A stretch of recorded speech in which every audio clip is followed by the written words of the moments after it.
Hello, this is a guy who likes fanfiction and is too lazy to read, so here is Indra in audio form. Check the description for the links to the author. Chapter 131, A Lesser Godly Feat. 5 days before the end. Morning. Naruto was still in bed. How's his fever?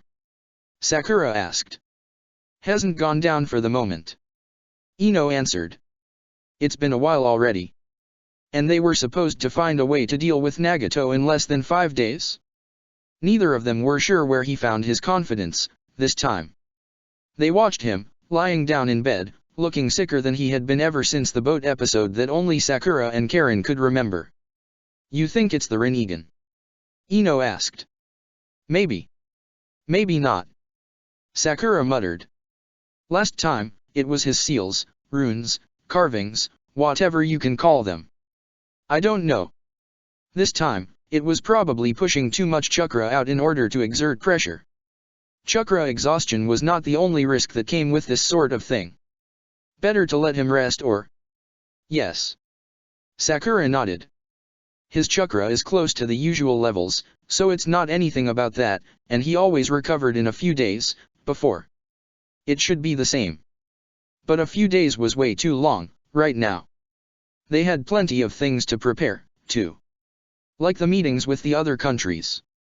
Naruto had designated Anko as his second-in-command, but there would undoubtedly be some acerbic comments about the fact that the self-proclaimed shogun would not even bother showing up in person. Sakura stayed behind a little longer, once she assured Ino she should resume her own training. With the Rinnegan came the possibility for clones to use the Thunder Gates through improved chakra control and the ability to siphon chakra from outside sources. Which meant Naruto finally knew how to make clones last, seemingly forever. With the Rinnegan also came the need to learn how to disable the shared vision. Naruto was still out of commission for a while, so that was something he would take care of later, though. For the time being, half-conscious, he dove into more of the memories in a dreamlike state. Dear brother. I am well and hope you are. Your letter has reached me and has opened my eyes to the folly and wrong of the course I have pursued of late. All night I have been pacing my home, trying to decide what course it was my duty to pursue, and I have decided to answer you as frankly as you desire. Perhaps father was right in choosing his heir. And perhaps I am a fool. I will not attempt to excuse myself for the words I have said before departing, for I deserve your anger, but I will only say that I was myself deceived in my own feelings. When father chose you, I believed that he was mocking me, and all my futile efforts. I was not you, had never been. But I believed to be sufficient. Closer reflection has proved my error. My bitterness, even in this very moment, at his choice proves that, for I know you yourself would not have acted in such an unsightly way. Again, thank you for your frankness. I have so often pained you by my uneven and sullen temper. I have heard that you have married Naotora, now. I foresee a life of joy for both of you. I have no right to ask you for anything, so I shall tell you of what I believe could be wonderful news. The woman I have made mention of, weeks before my abrupt departure, truly is the sort of person I thought she could be. I find myself utterly entranced. I do realize I never even told you her name. Do forgive your elder brother. Her name is Yasuo. I know that as brothers, I am bound to you, and therefore will not ask for forgiveness if you do not desire it. I shall await your response, should you so decide to grace me with one. Leaving your decision entirely in your hands, I am ever your brother, Indra. Ashes of an unsent letter, only seen by Uzumaki Naruto. 5 days before the end. Evening. Karen walked up to their room. Naruto was standing on the balcony. While you're awake? She asked, blinking. Karen. He greeted her with a smile. Sorry I worried you. She had launched herself at him like a missile. He laughed, grabbing her and hugging her tight. You really make us worry a lot, Ino. She mumbled. I know. Naruto half apologized again. He held on to her softly. Are you fine, though? She asked again. I am. He assured her again. But we have no time to waste. I did as much digging as I could, while I was asleep. You were unconscious. She frowned. Exactly. Unconscious, not dead. He laughed. Anyway, I think I see some of the things these eyes can do a bit more clearly. The sage was pretty frivolous with using them, let's say. Naruto started to dress himself. What the hell are you doing? Karen asked, her hands on her hips. You should stay in bed. I'm not ready to fight Nagato yet. He said evenly. No shit. And you're not ready to get out of bed either. We still have around 5 days to figure out a way. She frowned. It sounded pretty optimistic of her. But we have a way of preparing. Naruto smiled slightly. What? Come with me, we have a project to finish. Have you continued to work on our temporal research? Of course I did. Then tell me what we still need, and what happened while I was out. Temporal meddling was not considered a safe or an easy thing to do. Naruto had researched it enough in the last months to know this with certainty. And to know what the last thing he needed, the one thing that he hadn't found a way around, the one that he needed to complete the seemingly impossible project that he and Karen had wasted so much time on in the last month. The missing ingredient? A way to create gravity. Right now, for them, it was the key to create a pocket universe. The rest, they had learned from studying Sakura's Kamui ability. He was confident in his ability to emulate it. Objects with gravity distorted time. Naruto played with the concept once more, but he was already resolute. While you were gone, Karen began. I got most of it done. There's just the final step to take care of. The problematic one. And she had done extremely well on that. Anywhere else, this sort of research would have been a massive leap forward. Today, in UMI, it was a beginning. Naruto grinned. I expected nothing less from you. Ah. Karen blushed slightly, looking away. She was more humble than anyone them, really. Had it been him, Sakura, or Ino, they would definitely have boasted about it. I worked pretty hard on this. Let me complete it, then. Now? Are you sure? She asked, somewhat worried. We have no better option. He simply said. Karen gave him a long look. Well, let's go, then. Let's create a realm. I guess. They stood in front of the access seal, on the other side of the lake. Naruto focused on what they needed. The parameters were set in stone already. A wrinkle in time. A pocket realm that had its own time field. A place where 1 second became 100. Naruto stood in front of the access seal and channeled his chakra. Karen wrapped her chain around his wrist and did the same thing. Lightning cracked above him. He was chakra. He was life. He could do it. He was yin. And he was yang. Naruto tasted an awe-inspiring power. Stability and chaos, at the same time. Was he even supposed to be using such a thing? He was just a man. In between the two opposite forces, he was reminded once more of his own mortality. Yes. He heard himself think. 1,000 times, if I must. Naruto took hold of the powers. The twin forces felt as though they were ready to tear each other, and him as well, until nothing was left. But used together, they could create. And for a moment, he also understood why Nagato might really have thought himself a god. He thought he understood much more in this instant, suspended in time. The power felt endless. Naruto focused on the task at hand, visualizing what to do and how to do it. He knew that as he was now, he could not make things too complicated. So Naruto focused on what he now knew he could do. Naruto slammed his hands together. Yin-yang release, creation of all things. The chakra within him reached even higher and he drove it into the access seal. Would they ever have managed without the Rinnegan? This was something else. The storm ended. With most of his chakra gone, and Karen feeding him what was left of her own, he uttered 2 more words. Chibaku Tensei. They carved a final seal to stabilize the portal.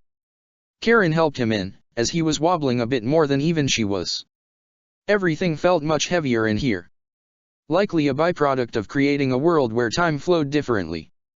They had tried to isolate both things as much as possible, but that was a difficult task. They entered a vast empty space. It looked vaguely like UMI, If everything in UMI was tinted purple and much more compact. And it was smaller, of course. She could see water in the distance, and mountains on the other side, and there were stars shining bright in the sky, but she knew instinctively that it was artificial, that there was nothing beyond a certain distance, and that she would find herself headed to the center of this place again. And again. All of it was false, in a way. No natural energy came from this place. It's a globe, in a way. Naruto rasped out. It doesn't look like it because the perspective is a bit fucked, but there's nowhere to explore, over there. You'll end up coming back here. Did you create this? Yes, and no. Naruto mused. I don't know how to explain it. It's, as if it had always been there, somewhere, a possibility, and I just brought it life. He saw her look around. I don't know what happened with the colors, though. He chuckled.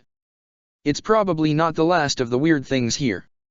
I'll try to do something about it later. You look exhausted. I am. The gravity is not helping matters. He chuckled. I would gladly create a bed or something, but I'm dead. And it sounded pretty wasteful. Sit tight, I'll get you something. Karen's head was still trying to wrap around the concept of them having created a realm. Wait. He called. There's no rush. Sit with me.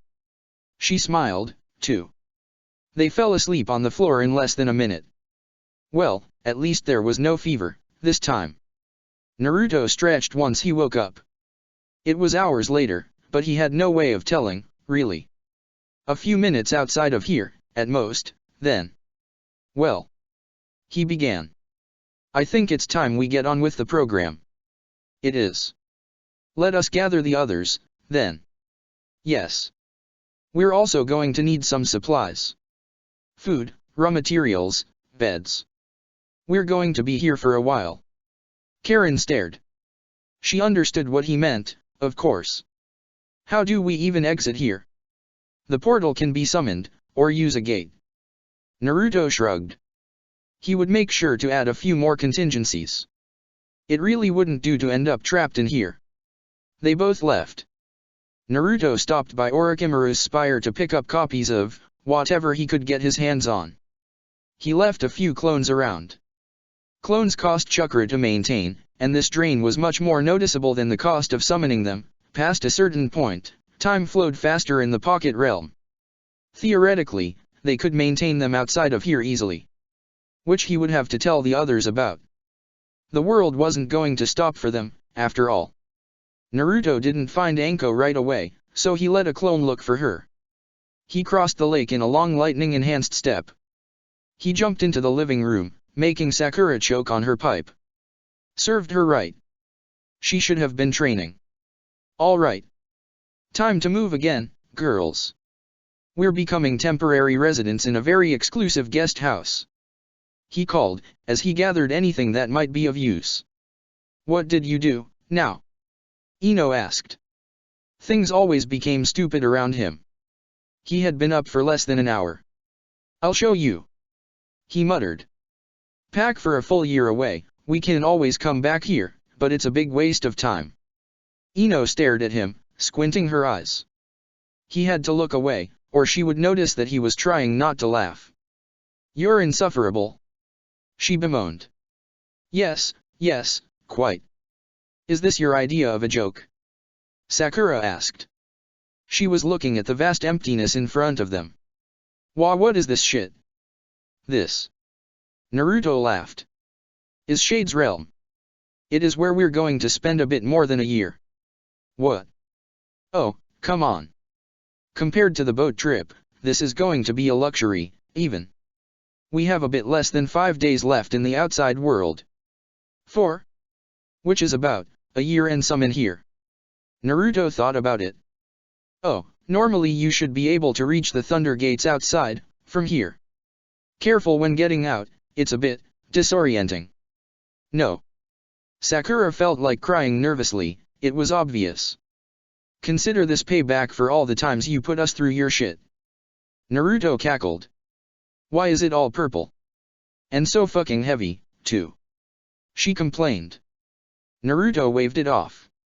I can't do anything about gravity's intensity, right now. Well, besides increasing it, I guess. But the light, maybe.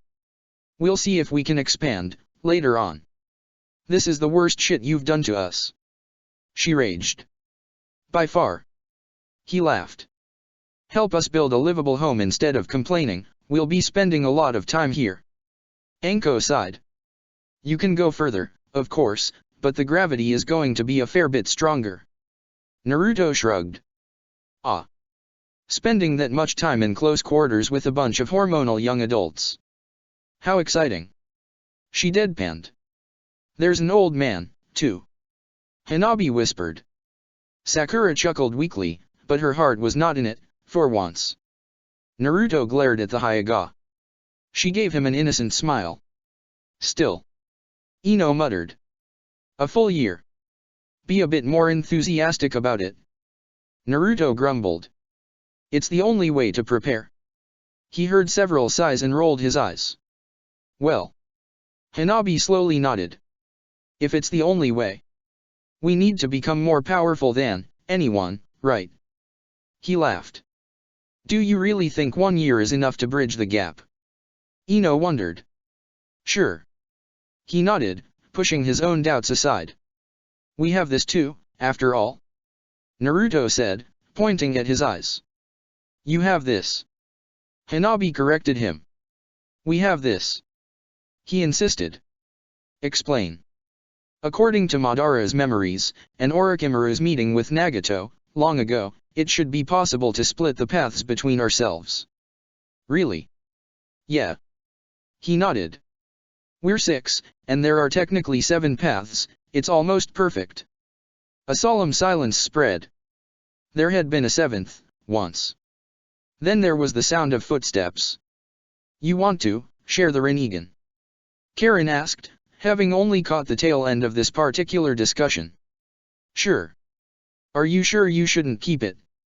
Anko asked dubiously. Hell, no, I'm not keeping track of all this during battle. Naruto grunted. I have trouble remembering my own name, most days. Besides, they only had a year. If it had taken Nagato his whole life to master the Rinnegan's abilities, and Madara had only gotten the basic concepts down, he could not afford to spread his focus that much. Your name? Identity crisis again? Ino asked, her worry obvious in her voice. No. Naruto groaned. It was just a joke. That part is over. So, do you know how to do this? Split the paths? Karen asked. Nope. Ah. Why is so fucking hot in here? Sakura complained. She started walking away, and into the vast nothing. After 100 meters or so, she almost fell. Yeah. Karen called. The gravity is a bit worse the further away you go. It's like hitting a sudden wall. I warned you. Naruto shrugged. After a few tries, Sakura managed to walk meters away. She was covered in sweat. Well, this is going to suck. Let's build a home and let's get started then. Sakura called. Who died and made you our leader? Ino asked, loudly enough to be heard. Orochimaru. Sakura retorted. Winces and grunts and hisses all around. Naruto focused. His mind strained, and his face grew tight. He came closer, he could almost do it. There was a ripple of power in the air, and one of the windows cracked from the pressure. The ground shook, like the surface of a pond disturbed by a pebble. Naruto lifted his hand, focusing the almighty Rinnegan's power on one specific item. The cup of tea exploded, spilling near scalding water all over the improvised breakfast table. Naruto frowned. Okay. Sakura began. That's it. She bellowed. She had almost been splashed, not that it would be that painful, for a kunoichi like her. Naruto leaned backward, with a long-suffering sigh. How do you want me to practice the Rinnegan powers if you complain every time I do? Using it to lift a cup of tea to your hand is the biggest waste I can think of. It's not. He pretended to frown. We both know I'm going to give you some of its powers. Imagine what a waste that will be. I'm going to Hard to believe that this could be the secret to Nagato's godly power. Anko mused. I'm sure he started pretty low on the totem pole, too. Naruto sniffed disdainfully. Oh yeah. Sakura scoffed. Maybe he was wise enough not to practice with liquids. I doubt it. He was a child. Kids can be pretty dumb. Ino quipped. Dumber than why? You sound tense. Ino sneered. Maybe you should get laid some, forehead. A vein seemed about to burst on Sakura's forehead. Something about the time in close quarters in this particular place made her seem to be on the verge of an angry breakdown. Which of course, made Ino vicariously happy. They still had to spend more than a year here, so maybe he would have to stop them before it got out of hand. Or maybe. Why don't you settle your accounts by fighting it out? Naruto offered. Anko chuckled. Spar a bit. Yeah, let's do that. The two of them left. I'm surprised this worked, honestly. Hanabi muttered. I don't think you should encourage this. Karen chided him. Why not? They get some practice, and we can have 5 minutes of peace. Naruto shrugged. It was about the only restful time of the day. They were not about to take this away from him. So what if today, he had been the one to trigger Sakura's temper? Besides, now that Sakura was gone, he was free to practice with the gravity powers the Rinnegan offered. He focused on Hanabi's cup, this time. It exploded right away. She shot him a look that would have made most men wither with shame. Yeah, sorry. He apologized, not really feeling that contrite. Meditation time. The purple hell was calling her. Calling her to madness. The sheer nothingness of it, of this loathsome violet tranquility was like torture to Sakura. She wanted nothing more than to see some other color. It felt as though she were in prison, only eating the most bland gruel. Every day. For breakfast. For lunch. For dinner. Slop. She tried to look away, but everything was purple. She closed her eyes and everything was purr. Don't be a drama queen, Sakura. Ino called. Sakura could see she was struggling at least as much as she was. She was covered in sweat. What makes you say that? She grunted, keeping on running around in wide circles above the water. Despite her near-perfect control, her feet sunk in. There was a lot of practicing basic movement again. Except all of that was done at higher and higher gravity, further and further away from the center of the room/realm. Jumping not that fast. Kicking not that strong. Dodging not that well. Strength training that was plain horrible. The whole experience was intensely claustrophobic. She couldn't wait for Naruto to expand the domain, if he even could, because this. And there was something very unsettling about the lack of natural energy in this realm. It felt the same as having trouble breathing, which was something they also had to deal with. And Chakra recovered a bit slower here, it seemed. They were trying to find a workaround for that, too. Your dumb face is as easy to read as a book. Ino laughed. You're reading my thoughts, aren't you? I'm not doing it on purpose, if it helps. Ino shrugged. I thought you were practicing your control. Sakura frowned. Sure. But I've always been better at reading minds than anything else. The rest, I had to practice a whole lot more. We all have affinities for different things, like you for being soulless and flat. Sakura rolled her good eye. And her sherry non, under her eyelid. It was important to practice having two eyes again.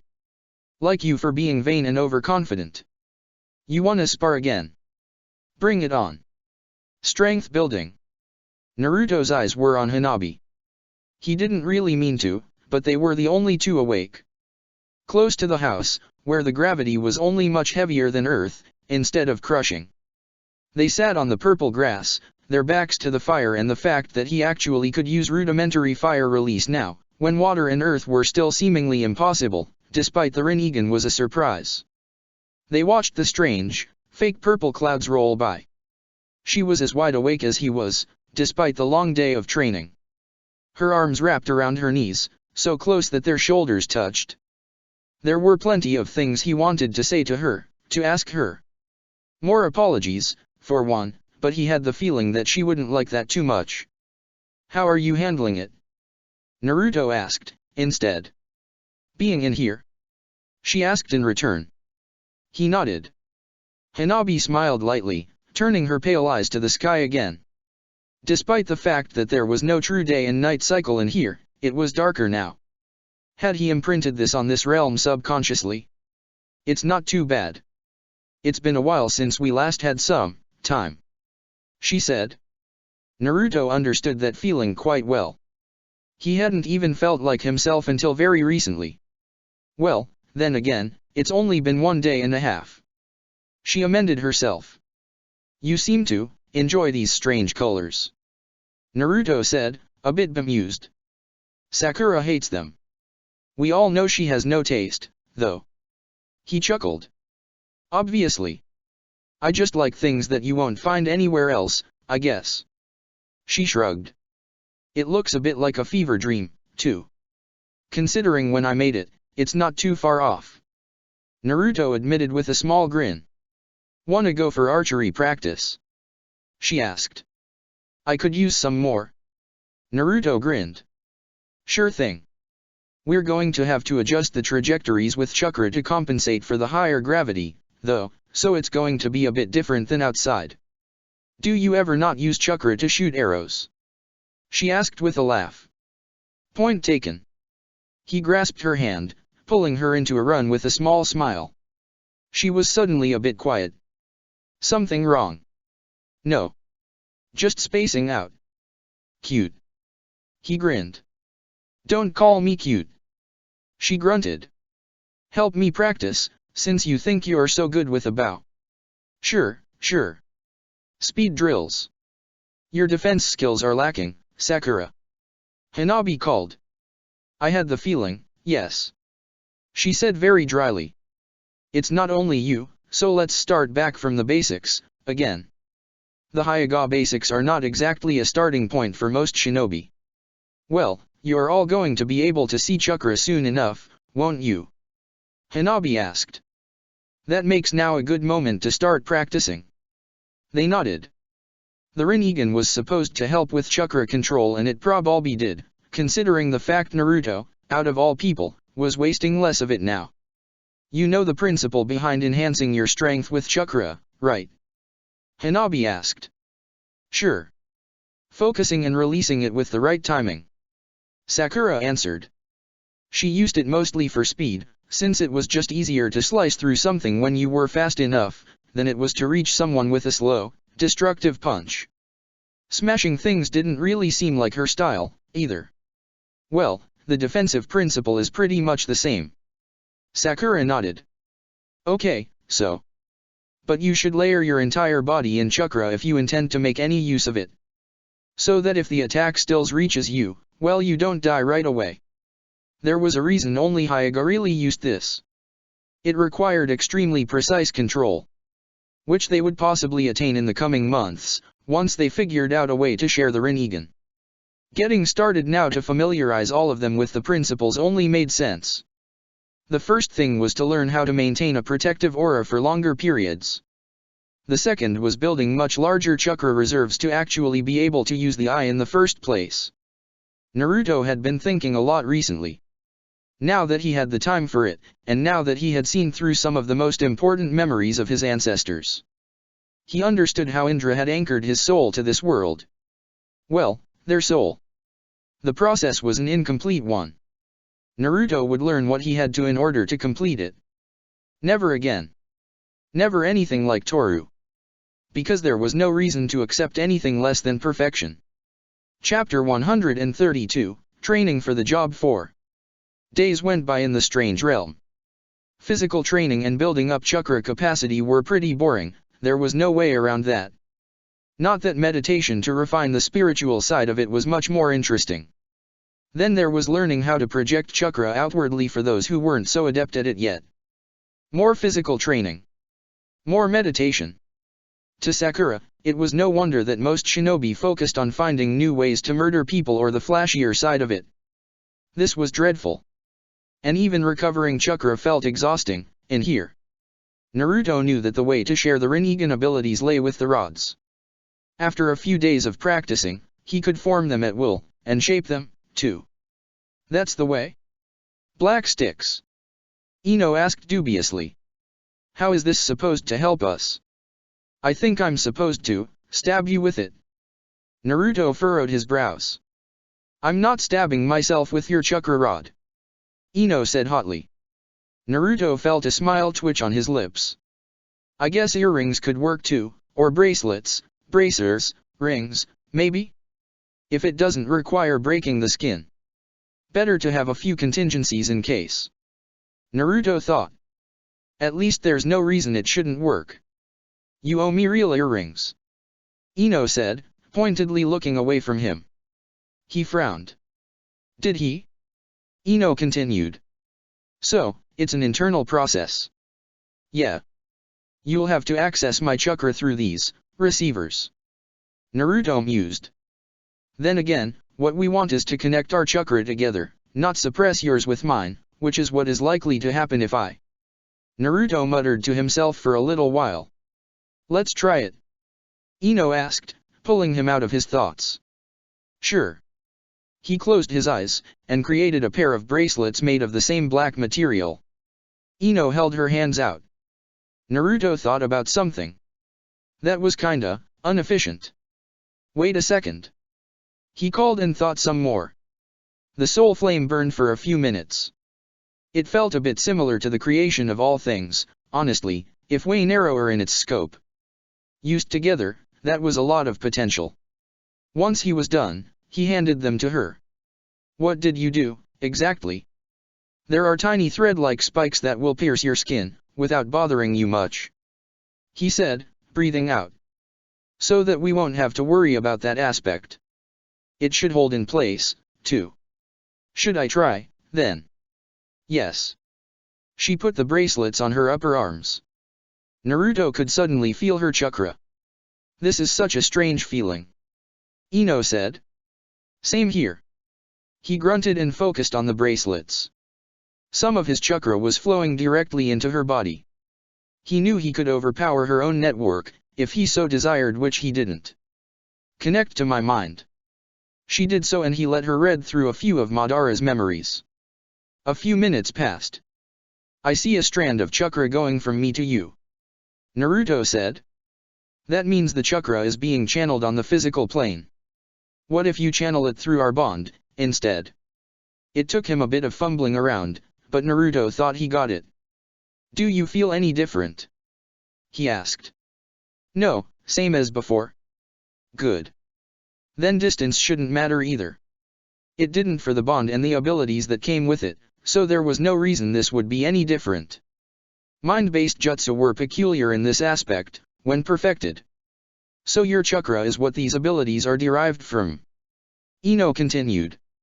Extend it to me, without trying to suppress mine. He did. Nothing happened. Let's try the reverse. She offered. You extending your own? Yeah. No real effect. I think you might have to blend your own with it, if I'm not replacing yours with mine. Naruto said. Ino tried. Like this. Apparently not. Like this. Nope. It was easy to notice when they found the right balance. Ino's irises shifted to a concentric set of spirals, still in the same greenish-blue color. I think you managed. He grinned. It worked. She squealed. I'd say so. I'm not so sure about the rest, though. Like a whole path. It will come later. Besides, I think you would need to be able to use it yourself in the first place. She laughed when he grumbled. How's the chakra consumption? Not bad at all. I assume it's because our chakra are linked. Is it hard to maintain the merging? No. She shook her head. The improved control helps. It was a true boon, here, a virtuous circle. Huh. That's what chakra looks like to these eyes, dot. And maybe the ability to see it played a big role, when it came to the improved control, too. That's a start. Ino grinned. Great job. They raised their arms together in celebration, laughing. Now, let's make more of these chakra receivers for everyone else. 4 days before the end. Outside world. Naruto's clone rarely communicated with the real one. The temporal displacement would make it a bit too messy and confusing. For the same reason, whenever Naruto created clones inside the pocket realm, he made sure the memories didn't reach the ones outside. It would be a constant bombardment of sensory inputs, otherwise. Last thing this particular clone had heard, the real Naruto and Ino were working on a way to stop the clones from giving feedback, selectively. But there were a few things that the original had tasked the clones outside with doing. Using the Rinnegan to understand the mysteries of natural energy was one. Not that what the original wanted was very clear. A few clones were working on it, but well, they only had 4 days, and no real hopes about this particular study case. And there were plenty of other matters to attend to. Such as establishing the shinobi's possibly short-lived alliance's hierarchy. Naruto somehow had convinced them to put him in charge of the whole thing, sure, but there was plenty of squabbling, still. Naruto wanted to rub his temples and get rid of the whole thing altogether. Frankly, he didn't actually want to handle the matter, but it had seemed like a great way to assemble the whole forces into one unit. Which was why he was currently speaking with the Cage and several of their assistants, high-ranking ninja. Have the main battle regiment divided into companies as well, and have them run through their formations. Naruto finished. Who shall lead the companies? Narashikaku asked. I'll get to that in a minute. The operation will be on the last day. Naruto declared. At noon. Why would we wait this long? Oniki began. Naruto ignored him. As for the naval units I mentioned earlier, Kiri will deploy their ships close to Uzushio's location. They'll take longer to get in position than the main strike force. A strike force?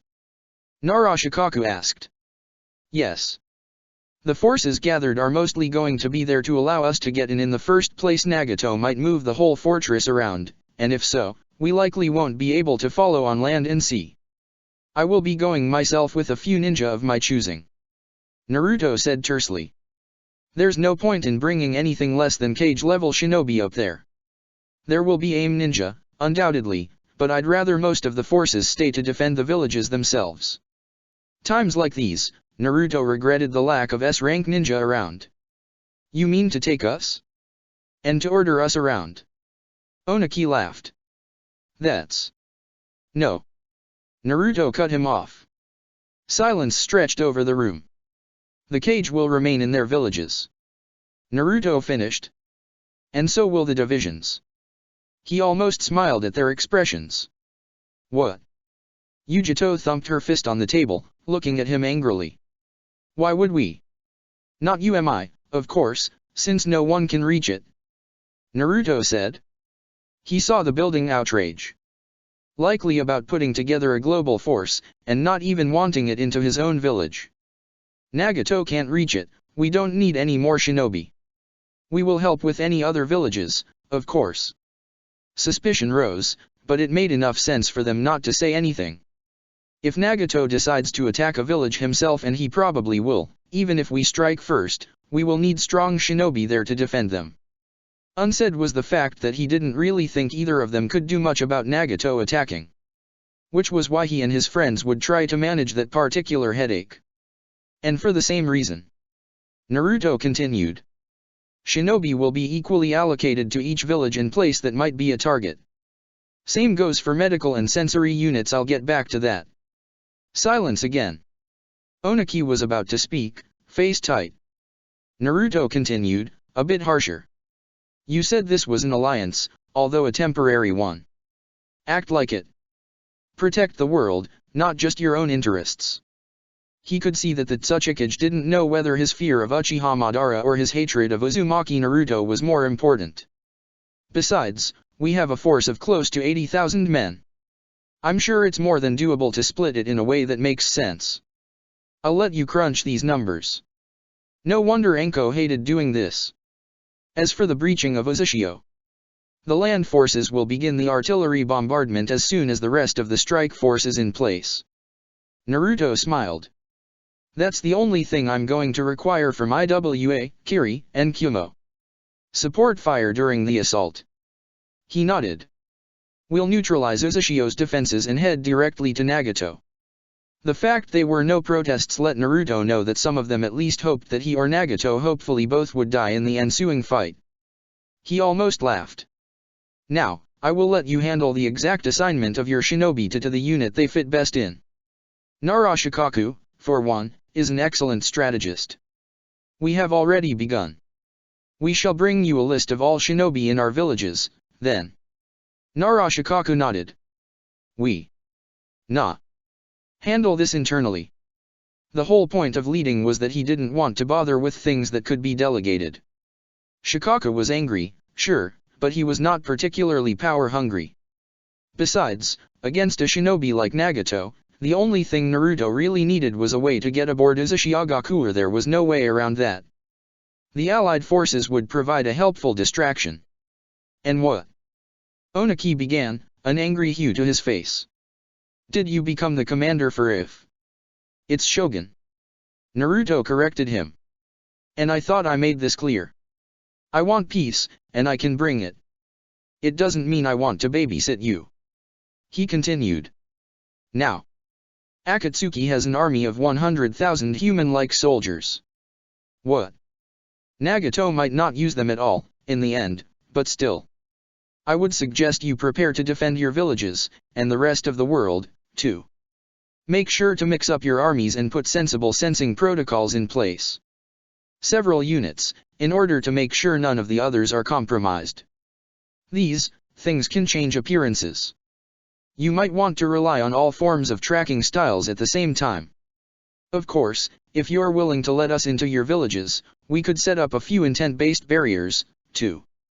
We shall give you a few seal designs that might help, as well. Feel free to use them. He had done so for the new Kumo and Kiri, but he already knew the other's answer. Akatsuki has an actual army. One that is 100,000 men strong. Couldn't you have said so earlier? Narashikaku growled. About the Zetsu thing? I only learned of it recently. And he really had. It took him a while to go through everybody's memories. This was something only Madara had known, apparently. The Rinnegan didn't make him a god. Well, he had to make them continue to believe it did, so. But once Nagato is gone, Naruto said, I might be able to take control of the army. Most people in the room paled. Don't look at me like this, you already know what I want. Naruto rolled his eyes. Peace. The Tsuchikage spat. And you will just so happen to take over the largest force in the world. Who's to say you're not working with them already? Oniki. Naruto said, dropping all pretense of respect. If I wanted to kill you, do you think I would have any trouble on my own? Actually, if he survived Nagato, he probably would. Not just because he was annoying. But someone as old had to be shrewd. Do you think I would have any trouble destroying your village, if it was what I wanted? Now, what did he forget? I'm sure Nagato and his people have plenty of defenses in place, even if they happen not to be barriers. The strike force us will breach Uzashio from below. He would have to see who, from the villages, could be useful for that and make sure they were no liability. Now, I know you both know that Nagato and I will be up there. Naruto said, with a bland smile. Don't get any strange ideas about trying to shoot us down both, while we're at it. Naruto grinned. Some people paled. I would survive, likely. And I would remember, definitely. Our objective is to kill Uzumaki Nagato and his Akatsuki. Only them, so let's keep that in mind. Shade's realm. Hot spray poured over her, and Karen inhaled steam. Standing in the shower, Karen looked down and realized she was getting stronger. Like these women warriors, comic characters in Toru's more peculiar collections. She snorted. Everything hurt. The bruises on top of her bruises hurt. Her back was scraped raw, and her right arm looked a bit too swollen to her. Well, she would heal. Karen turned her face up to the water. It had been more than 3 months already. They had covered a lot of ground, and considering this was mostly uncharted territory, Karen knew she should feel proud. But there was still so much to do. Karen stepped out of the shower and Hanabi climbed right in. She was covered in scrapes and bruises and her fingers looked raw. In the bedroom, Karen saw Sakura, half passed out on her back. "How are you doing?" Ino asked her, thumbing through the pages of a large tome. "Fine, fine," Karen muttered. Which in here, meant that she would manage. It was hell, but they would pull through. She sat down on the bed with a groan. Gods, she was only 20. Shouldn't she be out there, still growing, drinking on an evening night like a civilian? Instead they were inside, trying to play catch up with a god. Well, someone had to do it. Might as well be them. Karen dressed up and went downstairs. Naruto was sitting Caesar style, floating in midair. It had seemed rather frivolous in the beginning. More and more, they found that he had been onto something. The reduction in the physical, mental, and emotional strain that came with prolonged use meant that he was the one who was most adept at using his own path. He had conditioned himself to remain in the air for extended periods of time, to feel less of the heightened emotion he had previously required to use the Deva Path's powers. And he said it helped with the storm, as well. Naruto hoped to become able to maintain this zen-like state almost subconsciously, so that he could learn to float indefinitely. Trying to sleep in midair had proven to be unsuccessful, to say the least.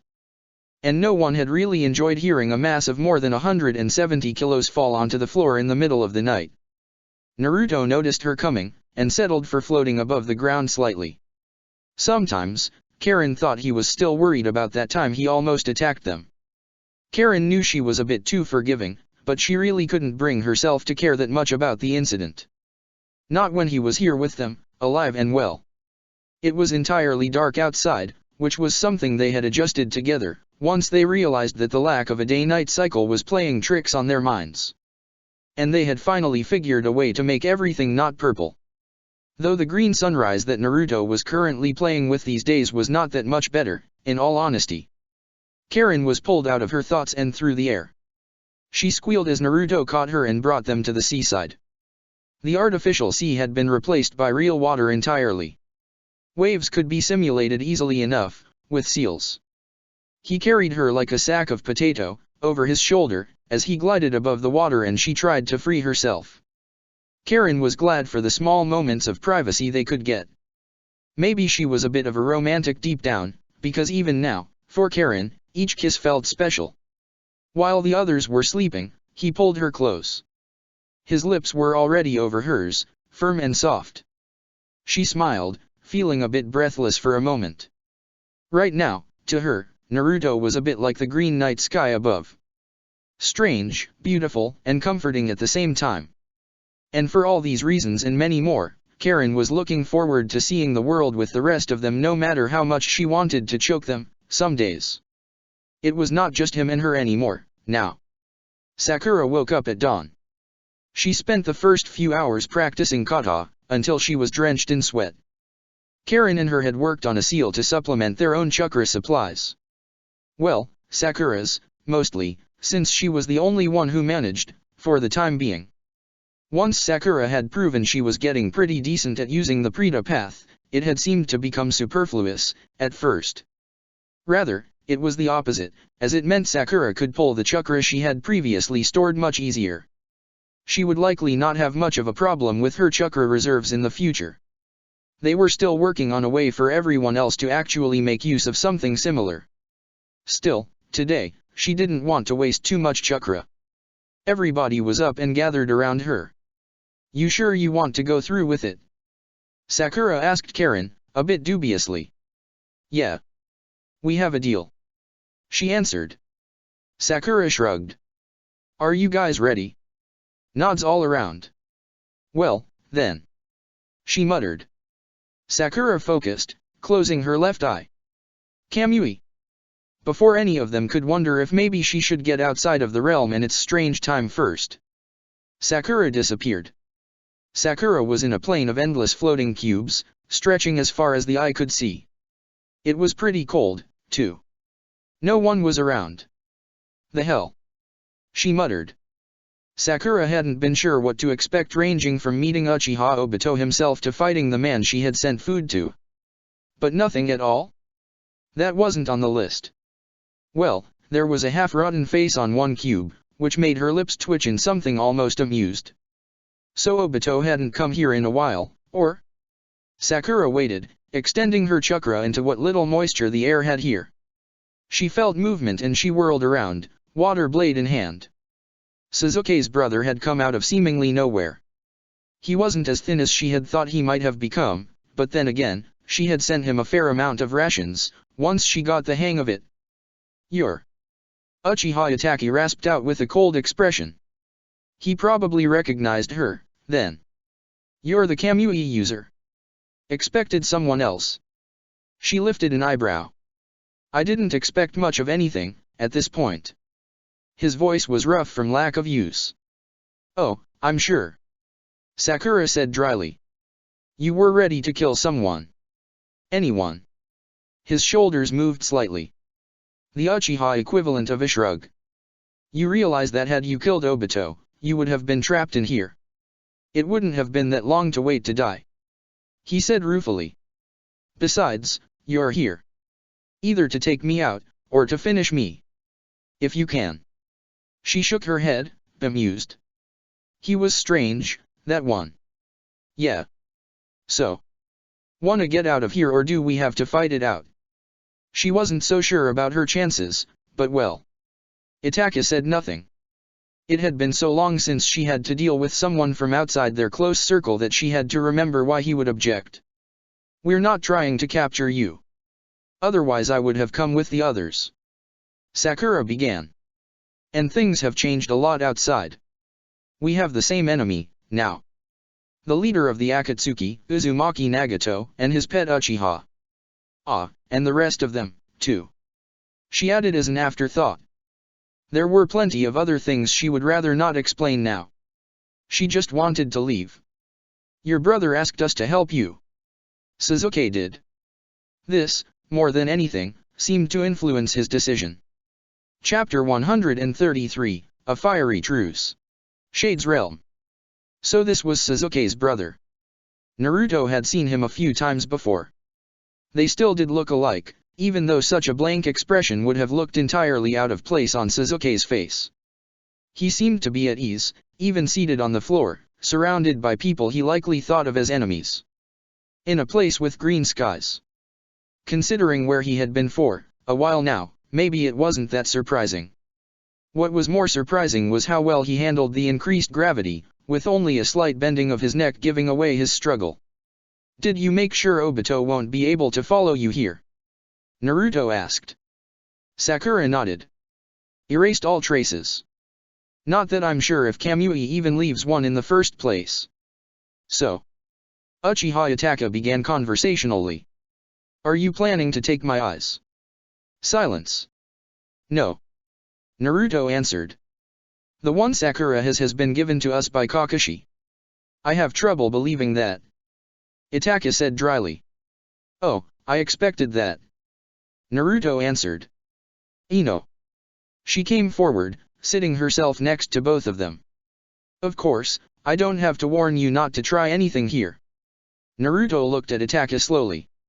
His Sharingan was off, but that likely didn't mean much. Itachi said nothing, and his eyes were still fixed on his own. He didn't know much about the Rinnegan, so he waited. Ino placed her hand on Naruto's forehead, and with only the slightest hesitation, she came closer to Itachi. He gave her an unreadable look, his eyes locked on hers. "You do realize you are some of Konoha's worst enemies?" he asked evenly. "Not exactly, now," Ino said, staring back. "We are allies. And we can prove it to you." His eyes flashed red for a second, staring at her hand. In the end, he trusted his instincts, refined over 2 decades as a shinobi.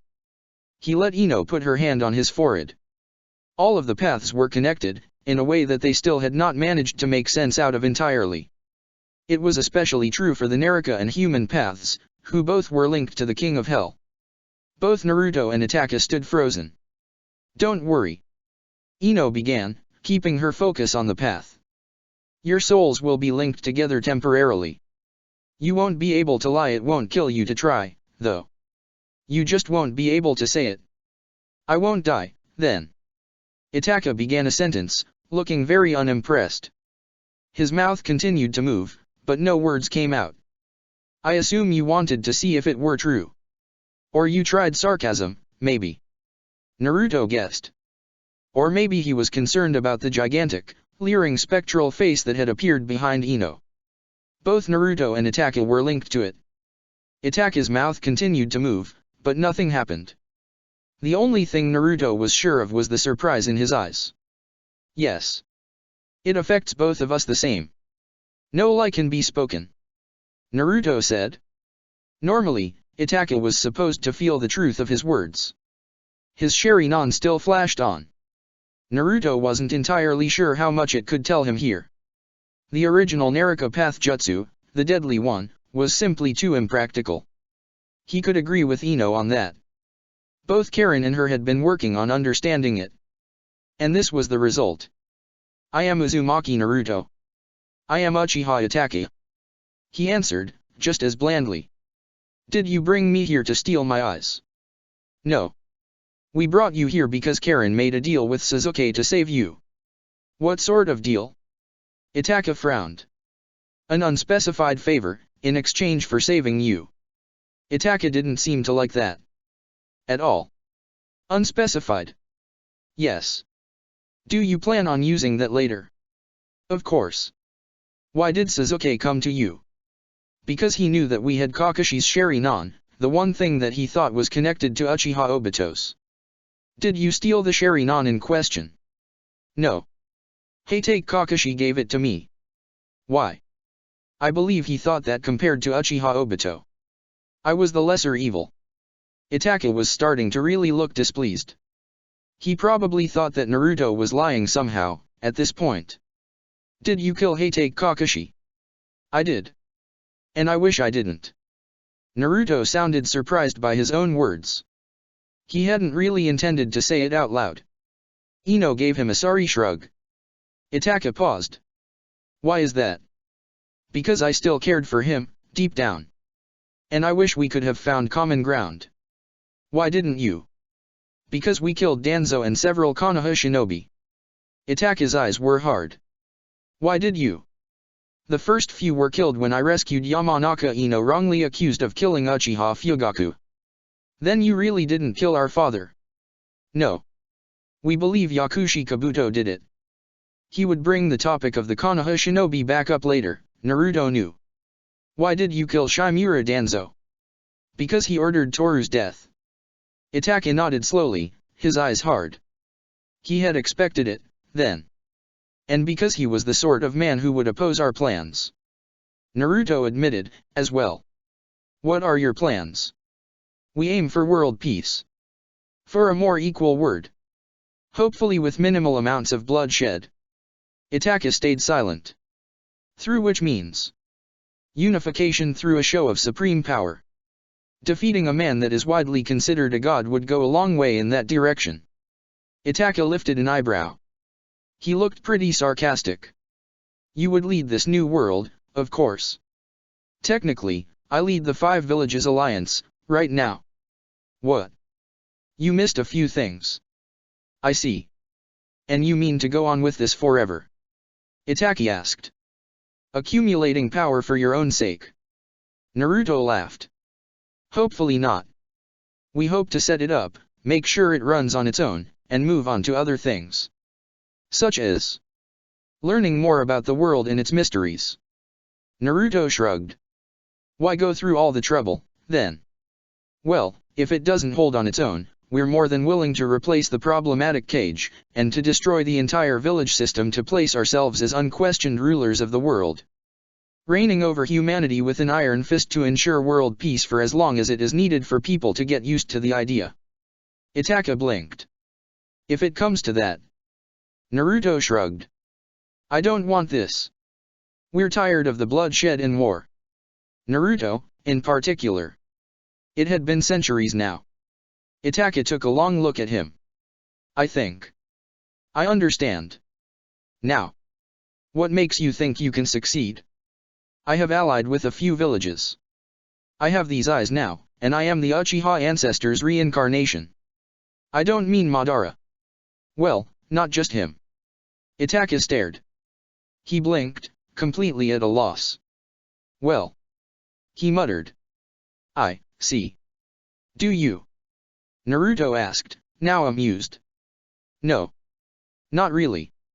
Itaka watched him perplexedly. Your brother is Azura's reincarnation, if it helps. It doesn't. I imagine. I can tell you all about this later. Is there something more important? Yes. Will you help us stop Nagato? Naruto asked. Are you planning to destroy Konoha? No. Are you planning on ruining Konoha? No. Do you have any ill intention against Konoha? Define ill intentions. Are you planning to kill more Konoha shinobi? Not really. Depends. Itaka gritted his teeth. What do you mean? I can't say that I'm just going to kill people with too much blood on their hands, anymore. Naruto smiled slightly. If anyone proves to be against an egalitarian peace, I might have to intervene. Will you kill them? If needed. Wouldn't you if you were in my place? A long silence. What will you do if I refuse to help you? Itaki asked. Nothing. We'll bring you back to Sasuke. Naruto shrugged. And if I accept? Then we go kill Nagato together. Easy as that. Why do you want me to accept? There's no easy way around that. Naruto sighed. I went to find your brother, a little while ago. Something flashed across Itaka's eyes. Uchiha Shisui was with him. He attacked me, and I killed several more shinobi. You. Itaka's eyes were cold. Naruto let out a mirthless chuckle. I crippled Uchiha Shisui and stole Sasuke's chakra by stabbing him. He could almost see Itaka's blood freeze in his veins. His eyes bled into red. His voice rose, and Naruto had to cut him off. It is nothing permanent. I want you to come with us when we fix Shisui's injuries. To smooth things over. And same later, Sasuke is fine. Nothing permanent to the Rinnegan. Itaka was still furious. Do you plan on attacking us? Naruto asked. Itaka thought about it for a while. No. Probably not. Good. Eat and rest then, we will go tomorrow morning. Negotiations were so much easier when you had power, and the certainty of speaking with no lies in the way. We won't have much time to waste, tomorrow. Naruto told his friends. Every hour spent outside is 4 days wasted. Maybe all of us shouldn't go. The women all groaned. No fucking way anybody's staying if the others get to go out. We've been trapped in this hellhole for so long. Anko declared. Yeah, I want to see Konoha, even if it's quickly, too. Ino folded her arms. The rest agreed. Naruto sighed. All right, fair enough. Let's be very efficient about it, then. I'll send a few clones to scout ahead. Uchiha Itaka walked through the streets of Konohagakure. It had been close to a month. Being the Uchiha clan head, he was a very recognizable face. If he tried, he could be almost invisible to most people, slipping between them like another face in the crowd, though. Not today. Not with the kind of company he was in. Uzumaki Naruto and his entourage walked the streets of Konoha with him. Plenty of people were staring, muttering, pulling their children away. The umbu on the rooftops didn't seem at ease, either. Itaka could see the group's eyes roaming over the village. No wonder, as most of them had been from here, originally. Maybe Iwa's claim that Konoha tended to produce some very problematic missing ninja held some truth. The Hokage elect had come to meet them out in the open. The man had been tense, despite his escort of shinobi, even as he thanked the UMI shinobi for rescuing Itaka. Still, it didn't seem like the first time the Hokage met with Uzumaki Naruto around here. They were headed to the clan compound, now. To meet Shisui. The group passed the clan's gate. Itaka was surprised to see how relieved his clan members were to see him. They came to greet him, as was custom, but the warmth in their eyes was real. He blinked. He had thought that he was respected, at most. But this sort of response. Itaka felt a bit overwhelmed, honestly. Well, it was a bit tempered once they realized just who he was walking with, They continued to walk along the stone path. Alongside it, on the walls, hung Uchiha clan crests. Itaka paused in front of Shisui's house. He was having doubts, now. About what he should expect. About what this meant for the future. About what Uzumaki and his group were going to do. He pushed them aside and walked in. Mikoto. Shisui's voice called. Itaka froze when he saw Shisui. He was sitting in a long chair, wearing a loose shirt. It did nothing to hide the patchwork of scars and burn marks that littered his body. The one across his face was so deep and jagged it looked as though someone had dragged a hook from his jaw to his hairline. And his right arm ended in a rough-looking stump. Both of his eyes were closed. Itaka stilled. You didn't say you left him like this. Itaka's voice was cold, but his spirit wasn't. Tongues of red chakra fluttered around him. Itaka. Shisui whispered, standing up a bit clumsily. It's me. Itaki answered, his voice tight. It's really me, Shisui. What how? Shisui asked, disbelieving. Some of the UMI women were giving Naruto harsh looks. The man himself did seem a bit paler than usual, too. Anything to say? Karen muttered. I didn't think that. Naruto began. He shook his head. We will fix it anyway. Shisui froze. That voice? You? Shisui, wait. Itaka called. He was furious. You bastard. I will. He shot forward blindly. Itaka grabbed him and held him in place. What are you doing, Itaka? Don't you know that? Yes. Itaka muttered. It's. Circumstances have changed. Please, Shisui. I'm not here to fight. Naruto said. Besides. Konoha and UMI are allies, for the time being. Shisui gritted his teeth. He had heard, then. Do you think I give a shit about what Shikako says right now? I guess not. Then you know that as soon as I get the chance. Yes, absolutely. We came here to heal you. Karen said. Heal me. Shisui laughed. Heal me. He's the one who did it. I know. She said. That's exactly why we came. He left Sasuke half dead. Itaka turned to stare at Naruto. Before he had looked cold, even in his anger. Not anymore. What? Itaka hissed. I told you he is fine now. Naruto said placidly, meeting his eyes head-on. We need to find him, too. Where is he? Itaka felt outrage and practicality fighting in his mind. Shisui laughed. It didn't sound particularly amused. I won't tell you. I'm afraid we don't have much time. Naruto said. I have clones looking for him, but I'd rather we get it done quickly. I'm afraid I don't think I care. Shisui said coldly. Ino? Naruto asked. Yes. She nodded. Naruto created a clone.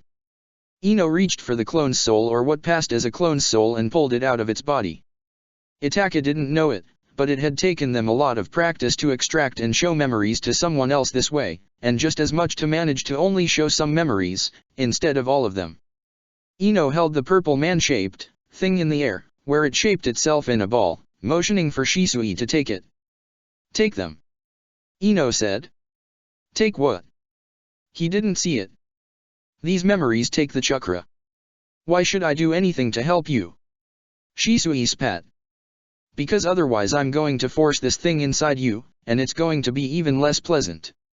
Ino grunted. Don't. Itaka warned flatly. Ino glared at him and the tension was palpable.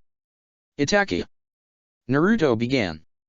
Maybe he will listen to you. Are these? Itaka asked. They had showed him the jutsu already. Yes. A bunch of memories. Naruto just said. The important parts, at least. What we're trying to make him see the whole picture. Itaka thought about it for a long while. Take them, Shisui. What?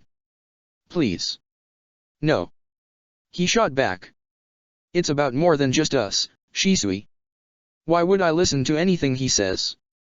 Because he's telling the truth. Shisui scoffed. About Toru, too. Shisui stilled. You trust him? He asked in disbelief. Itaka sighed. When it comes to him telling the truth, I'm afraid I do. Ino put her hand on Shisui's forehead, and Naruto's memories of this life only, and the more important aspects only came to Shisui like they would have if he had been the one to create the clone. The chakra-based, incomplete copy of Uzumaki Naruto's soul told Shisui the whole story. And his intentions. Shisui's face was turned down to the floor. Is this the truth? He asked softly. All of this? Yes. Itaka nodded. As far as I could tell. They are my memories, yes. Naruto nodded. Do you think that's enough? Shisui asked, quiet as a whisper. Do you think I'm suddenly going to forgive your actions, just because? No. Naruto shook his head. I don't expect that at all. Silence stretched. But you've seen exactly what I have the intention of doing, haven't you? Yeah. Shisui rasped out. All of it. He gave Shisui a pointed look. Even. Yes. I saw it. Shisui gritted his teeth. That's probably the only part I agree with. Tears came to his eyes. Shisui wiped them away quickly. We'll need you for that, too. Are you in? Naruto asked. If your answer is yes, swear not to use your illusions on UMI Ninja. Ino will, make sure you're telling the truth.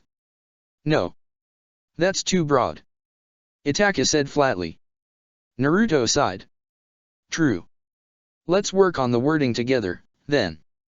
The woman Karen, Shisui knew, summoned a hellish-looking creature. Its face was leering at him, with ringed eyes. Not that Shisui saw it. The only thing he felt was a strange chakra. Step inside its mouth. Uzumaki Karen said. And this will heal him? Itaki asked dubiously. Yeah. Her tone left room for no compromise. Well, it felt similar enough to the thing that had linked them beforehand. And Uzumaki Naruto had been telling the truth. Or rather, he couldn't lie when linked to it. What did Shisui have to lose anyway, at this point? Shisui stepped in. He fell into a never-ending hole. His body was fading away. Fast. Oh, fuck. He should never have trusted the UMI Ninja. He continued to fall, and Shisui thought that his very mind was being torn apart. Pain. Pain. Pain. It lasted for no time at all. It lasted for an eternity. Was this death, or? It felt a bit like slipping into a dream. Everything felt bright and colorful. Later, once he came back to himself, he wouldn't be able to remember anything about this. He knew the dream had made sense, except that it had felt peaceful, and almost uplifting. And then suddenly Shisui was back in the room with the others. His vision came back in a flash, the sensation almost painful. He felt disoriented. He could see. Only from one eye, but he could see. Shisui's mouth was very dry. Wah, what the hell was this? Shisui breathed out. His body was whole, and every scar and burn mark and pain was gone. He had two hands again. Karen was breathing hard, and one of the other women, Toru's former teammate, Harano Sakura, began to guide chakra into her. Karen's red, ringed eyes were fixed on his own eye. A Rinnegan ability. She breathed out. Couldn't do anything about the other eye, I assume it's something you did. Ah. Yes. Probably. Shisui let out.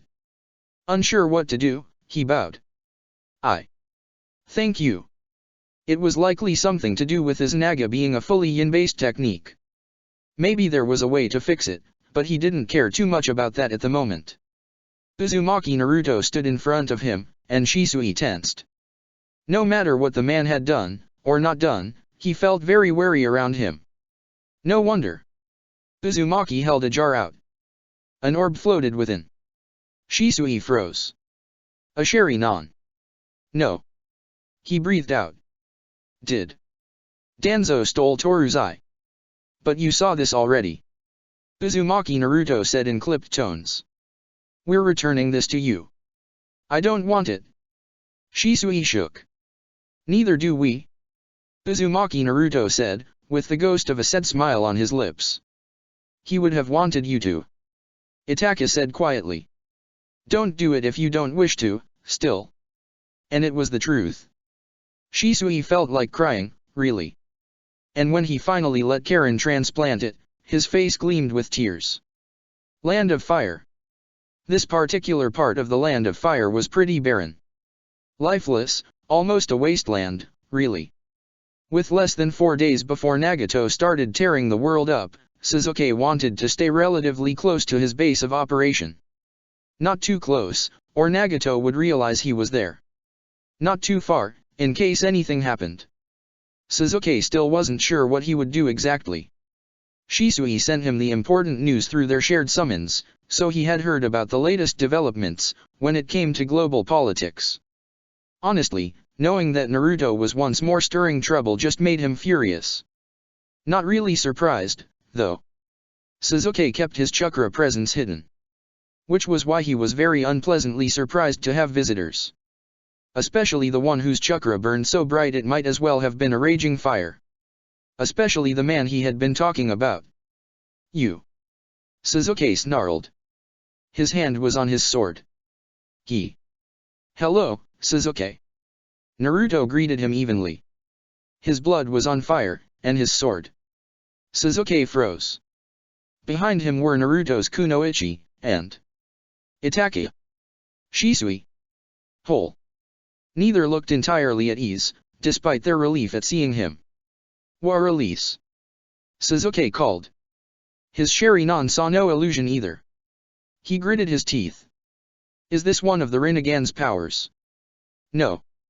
Itachi greeted with a slight smile. It really is us, as you eyes can tell. Hello, Sasuke. I don't fucking trust him. Sasuke shot back. Especially with something so outlandish. Stay where you are. We got him out of the Kamui realm. Karen said. As we agreed. Bullshit. What about Shisui? He was crippled last time. When Naruto came. When he killed our men and did this to him. We healed him. Karen said quietly. Prove it. Prove that it's real. Itachi's eyes met Sasuke's. They twisted into their Mangekyo form. So did Shisui's. A small black flame burst out of nowhere, close enough to Sasuke that he could feel its heat. Then it flickered away. Sasuke's mouth was dry. Naruto summoned a clone without any seals. Ino grabbed something from the clone, dispelling it. She held her hand out to Sasuke, the purple thing in her hand feeling as though it were staring at him. What the fuck do you want now? A brainwashing jutsu? Itachi nodded at him seriously. Take it. It's harmless. Define harmless. Shisui said in clipped tones. Ino came closer. Sasuke wondered why he even bothered to listen to Itachi, right now. And shoved it against his forehead. Something that felt like a lifetime of Naruto's memories secrets excluded, up to the last minutes, came to him suddenly. Among many, many memories, Sasuke saw him kill Akatsuki members, Danzo, Kakashi, Madness, Indra. He saw Toru and their friendship. He saw Sakura rescue Itachi. He saw Karen heal Shisui. He saw all of it, from Naruto's own eyes. Sasuke fell forward, putting a hand to his face as his mind strained. What the fuck was why did you I? Sasuke muttered. Was this real? Naruto just shook his head at Sasuke's relatives. He'll be fine, just like you were. He has the Sharingan to help him.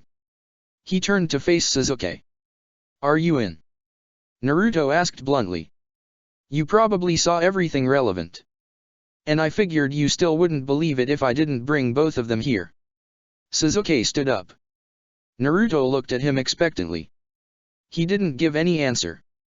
So. Enough. Sasuke mumbled. What did you say? I've had enough. Sasuke gritted out. Of your shit. Of you acting like you're so far above us. Of your secrets. Sasuke stiffened. of the horrible things you've done. And gods, did he want to bash Naruto's head against a wall until both he and the beast inside him were entirely satisfied. Of you always picking the option that's bad for everyone, you included. How many times, how many people do you think could have saved if you had just trusted anyone with the full picture? Naruto lifted an eyebrow. I don't think you really remember what things were like, just a few weeks ago, still. There was no one I could have spoken to. There was me. Sasuke roared. You never even tried. If Toru was willing to listen, why do you think I wouldn't have? Naruto, shut up. Why do you try to do everything by yourself? Sasuke raged.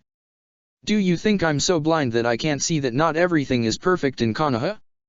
That this world is terrible? Naruto was taken aback. I thought that. Fuck you. That's the problem with you. You always think you know better than everybody else. Guess what? You don't. Naruto had no answer to give. You've been so fucking short-sighted. Sasuke spat. There are many people you've killed that could still be living, now. You're right. Naruto admitted. You. What? Sasuke was at a loss for words. You're no supposed to. But you're right. I've made plenty of mistakes. And most of them are entirely on me, I can admit that. That's not. Naruto shrugged. Well, I'm agreeing with you. But just because I make excuses won't bring all these people back. You don't care, do you? I do. Naruto nodded, looking somber. But regrets won't change anything. I can only look forward and not do the same things again. You piss me off, you know that. Sasuke raged. I kinda had the feeling, yes. Fight me. Why would I? Fight me. You want me to help you, right? You need someone strong. Well, I'll prove my strength to you. Sasuke repeated, with more countenance. You healed Shisui and brought Itaka back. For this, I am grateful. I'm still fucking angry. Fight me. That's the only way I'm going to listen. Once I beat you up, or you beat me up. Naruto looked around. The two Uchiha didn't look surprised, or to be disagreeing. Nor did the UMI women. I'm not sure how that's supposed to help anything. Naruto sighed. I don't care. Sasuke spat. And I don't give a fuck about your eyes either. You could be the Sage Reborn and I'd still want to bash your head in. Naruto sighed, sounding like he really had better things to do. All right. You all go home and resume training. I'll be back. Naruto and the women exchanged long looks, and they were undoubtedly talking through telepathy. They decided on something, because aside from Sasuke's relatives, the others left. He looked toward Sasuke, who was still pretty angry. Once we settle this, then. Chapter 134, Spellbound 3. Naruto didn't believe that one fight, one that he was, in all honesty, pretty convinced he would win, could really settle things. Not here, though. Naruto said. We're too close to Nagato. He extended his hand to Sasuke. HMPF. Have it your way. Sasuke retorted, not even stopping to question whether this could be a trap or not. He apparently decided he knew enough about Naruto after seeing his memories to do so. Itake. Shisui. We'll talk later. Sasuke took the offered hand before either could protest. They reappeared somewhere in the land of Earth. There was nothing here but vast rocky expanses, and no traces of civilization anywhere close. They wasted no time. Sasuke pulled his sword out. Then the second one, as well. The shorter one, that had belonged to Toru, once. Naruto matched him, summoning twin swords. Neither of them said anything else. They took their fighting stances. Sasuke blurred forward with a left-hand stab that brought with it a wall of fire. Naruto grabbed his right-hand sword in a reverse grip and deflected the incoming weapon by stabbing down. He slashed with his left sword, and Sasuke brought his other weapon up to block it. Sasuke kicked, flames trailing behind his leg. Naruto flipped away from it, in a show of agility that would have taken Sasuke by surprise if he hadn't already known what Naruto was capable of. A flash, a reflection of light, and Sasuke dodged the sword that had been thrown at him with barely a flick of the wrist. Sasuke dashed after him. Naruto seemed to disappear entirely for a second. When he came back, close to the sword and Sasuke whirled around to face him, Naruto smashed a knee into his face. He was faster than him, even without using his damnable cloak, Sasuke realized. Naruto was already slipping behind him again. One-hand seal. Fire release, shield flare. A dome of flame exploded around him. Naruto interrupted his attack and blurred away. Steel hit steel. Sasuke could barely keep the rhythm up. It was obvious that Naruto had more experience fighting with dual swords than he did. No wonder, considering it had been less than 2 months for him. Knowing how fighting against Naruto's twin swords usually went for the people who went for a single weapon, Sasuke wasn't willing to do that, still. Half Tiger Seal, wrapped around his swords. Fire release, Great Fireball. Naruto matched him. Lightning release, Lightning Strike. The orb of searing fire hit the bolt of lightning and they cancelled each other. Naruto kicked him in the gut. I thought you wanted to fight me, he said, following with a wide sword swing. Sasuke dodged, clenching his teeth. You're not taking this seriously, either. He shot back. Oh, I am. Naruto deflected his strike. But I don't see the point in going all out if you don't. Naruto twisted, flipping upside down. He knocked him to the ground with a shattering kick. Then he waited. Very well. Sasuke muttered. Let's take it a step higher, then. Sasuke closed his eyes, and gathered his chakra. He let his emotions feed into his strength. Flames erupted in a pillar around Sasuke. The inferno raged around him, a wall of almost solid fire, whose heat and anger didn't burn him. Even when the flames licked him, it was only a comforting glow. Malevolent wind chakra spread from him, feeding into the flames. There was no one in the world who wouldn't take him seriously. Naruto grinned. There we are. The living flame, right, dot. Sasuke's Mangekyo Sharingan was spinning wildly. Well. Sasuke said, eyes burning. Let me show you why they call me that, then. Searing flames burst in every direction, exploding from him. There was a sound like keening. Naruto's eyes turned serious. He blurred away before the flames could reach him. In midair, Naruto drew one of his swords back, and lightning shaped itself around it. Lightning style, Crescent Fang. He slashed his sword forward in a wide, arching slash, and the chakra extended, shaping itself into a wave of electricity, rushing towards Sasuke. He raised his swords, and the wall of fire followed, blocking the attack entirely. Sasuke's leg rose in an arc of solid flame wrapped around it, shielding him from Naruto, who had appeared behind him, in a movement he had barely seen coming. A flash of blue and Naruto was meters away again. Sasuke thrust one sword forward. The other, he buried into the ground. More fire exploded from the earth, rising from behind Naruto. It surrounded him entirely. The wave of fire swallowed him, rushing to the earth again. With a mighty crash, the landscape turned into molten glass. Because even if he didn't kill Toru himself, Shisui said, tone hard. And this bastard Danzo might be the one who had him killed, but Uzumaki Naruto needs to be stopped anyway. Sasuke knew how Shisui felt, even though he didn't fully agree. To his cousin, thanks to these two. Danzo for possibly having given the order, and Uzumaki Naruto for involving him in this mess. Toru would never come back home. He had died before even turning 20. Alone. And all of Shisui's efforts, the sacrifices he had made, and the weight he had carried, would be all of naught. He had failed. And he blamed himself for it. Shisui was not some infallible golden boy, like most of his clan and the village used to see him. Like any shinobi, and worse, any excellent one, he had a closet full of skeletons. Sasuke could tell as much. Danzo was dead.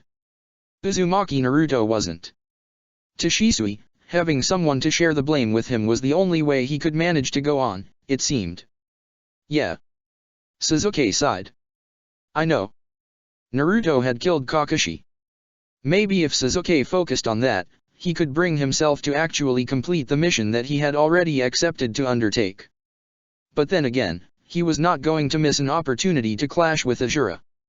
Naruto stood up.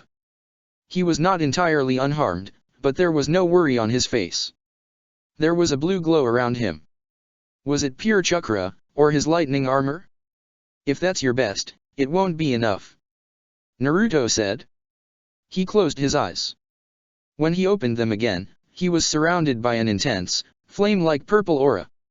Violet sparks surrounded him, and the air was crackling with electricity. Naruto was wreathed in it, as though he had become the thunder itself. Sasuke could see the amounts of chakra he was outputting. There was no Biju touch to it, it was only his own. The clouds seemed to gather, and for a moment, it looked as though a real thunderstorm was about to start. Naruto drew his own chakra in. The clouds blew away. His Sharingan saw. Naruto disappeared. Something smashed into Sasuke, launching him into the air. He closed his eyes in pain, before he was slammed back into the ground again. He went through it. Naruto followed. Storm release, tracking Fang. Tracking Fang? Wasn't this a minor lightning jutsu? Sasuke wasn't sure what happened exactly. He had to close his eyes. But he was screaming. It felt as though every atom in his body was being rattled. He couldn't move, at all. He was starting to see strange patterns. Susanoo. The pink chakra shaped itself around him. Naruto released another jutsu. Storm release, Storm Blade. He summoned a large sword of thunder and wind, high up in the sky. Sasuke rose out of the hole he had been trapped in. The sky, that had become cloudless again, was filled with turbulent winds. Sasuke could smell ozone in the air. Naruto brought his weapons down, and the great sword in the sky followed. Shield of Shukaku. A deafening crack. That's an interesting technique, Naruto said. The Susanoo had shaped itself into something that looked like the One Tail itself. Layers upon layers of dense chakra had shielded Sasuke from Naruto's attack. Instead, he was left panting, having expanded way more chakra than he had hoped. But it took a lot from you, didn't it? Naruto frowned. His flames could not reach him, then. A full transformation would be a mistake, too, he was sure of it. Shukaku was simply too slow. To think bringing out a Biju's full might sounded like the worst thing he could do.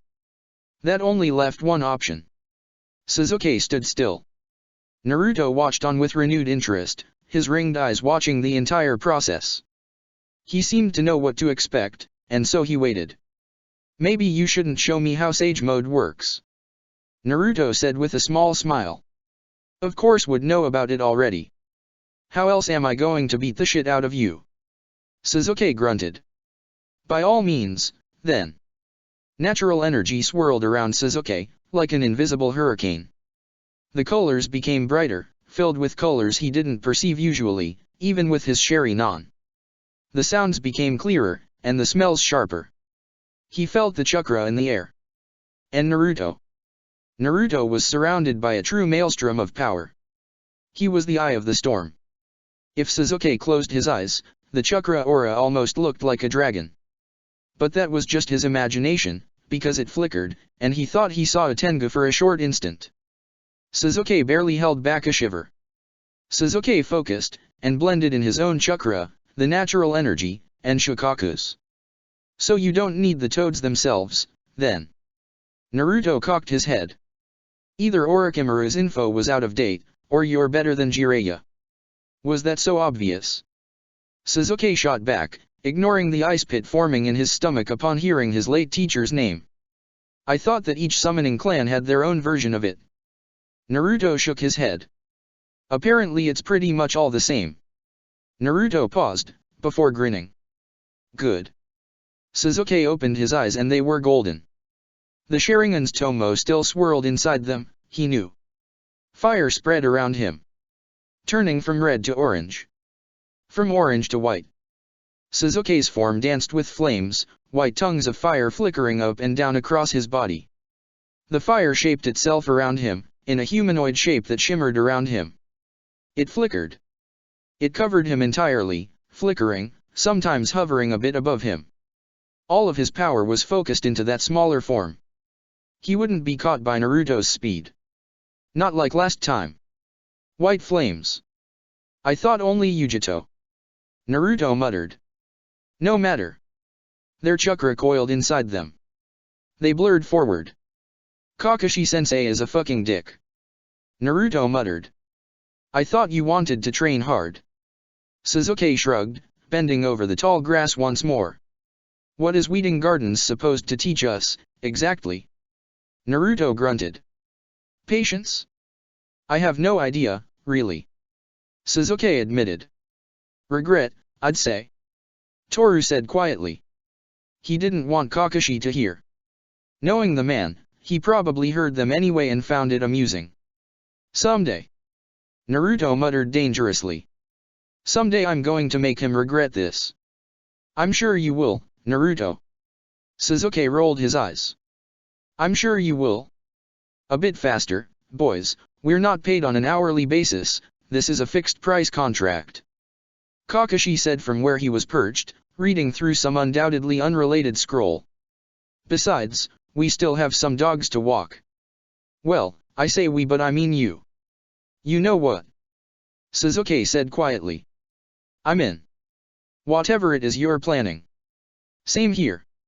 Toru whispered. It felt as though it was in their blood, after all. Blaze release, infernal torrent. Sasuke slashed, his weapon engulfed in flames. A wave of pale fire followed the swing. The air turned scorching. Storm release, falling sky. Naruto slammed both of his swords down. White met purple. A mushroom cloud of light blossomed. The two of them bounced away, tumbling. They were at each other's throat the next moment, engulfed by their elements. Smoke, fire, and broken earth surrounded them. They didn't notice. Steel found steel again. The earth shook and the battlefield progressively disintegrated, as the destruction that followed each clash chewed through rock and glass altogether. You've gotten better. Naruto called.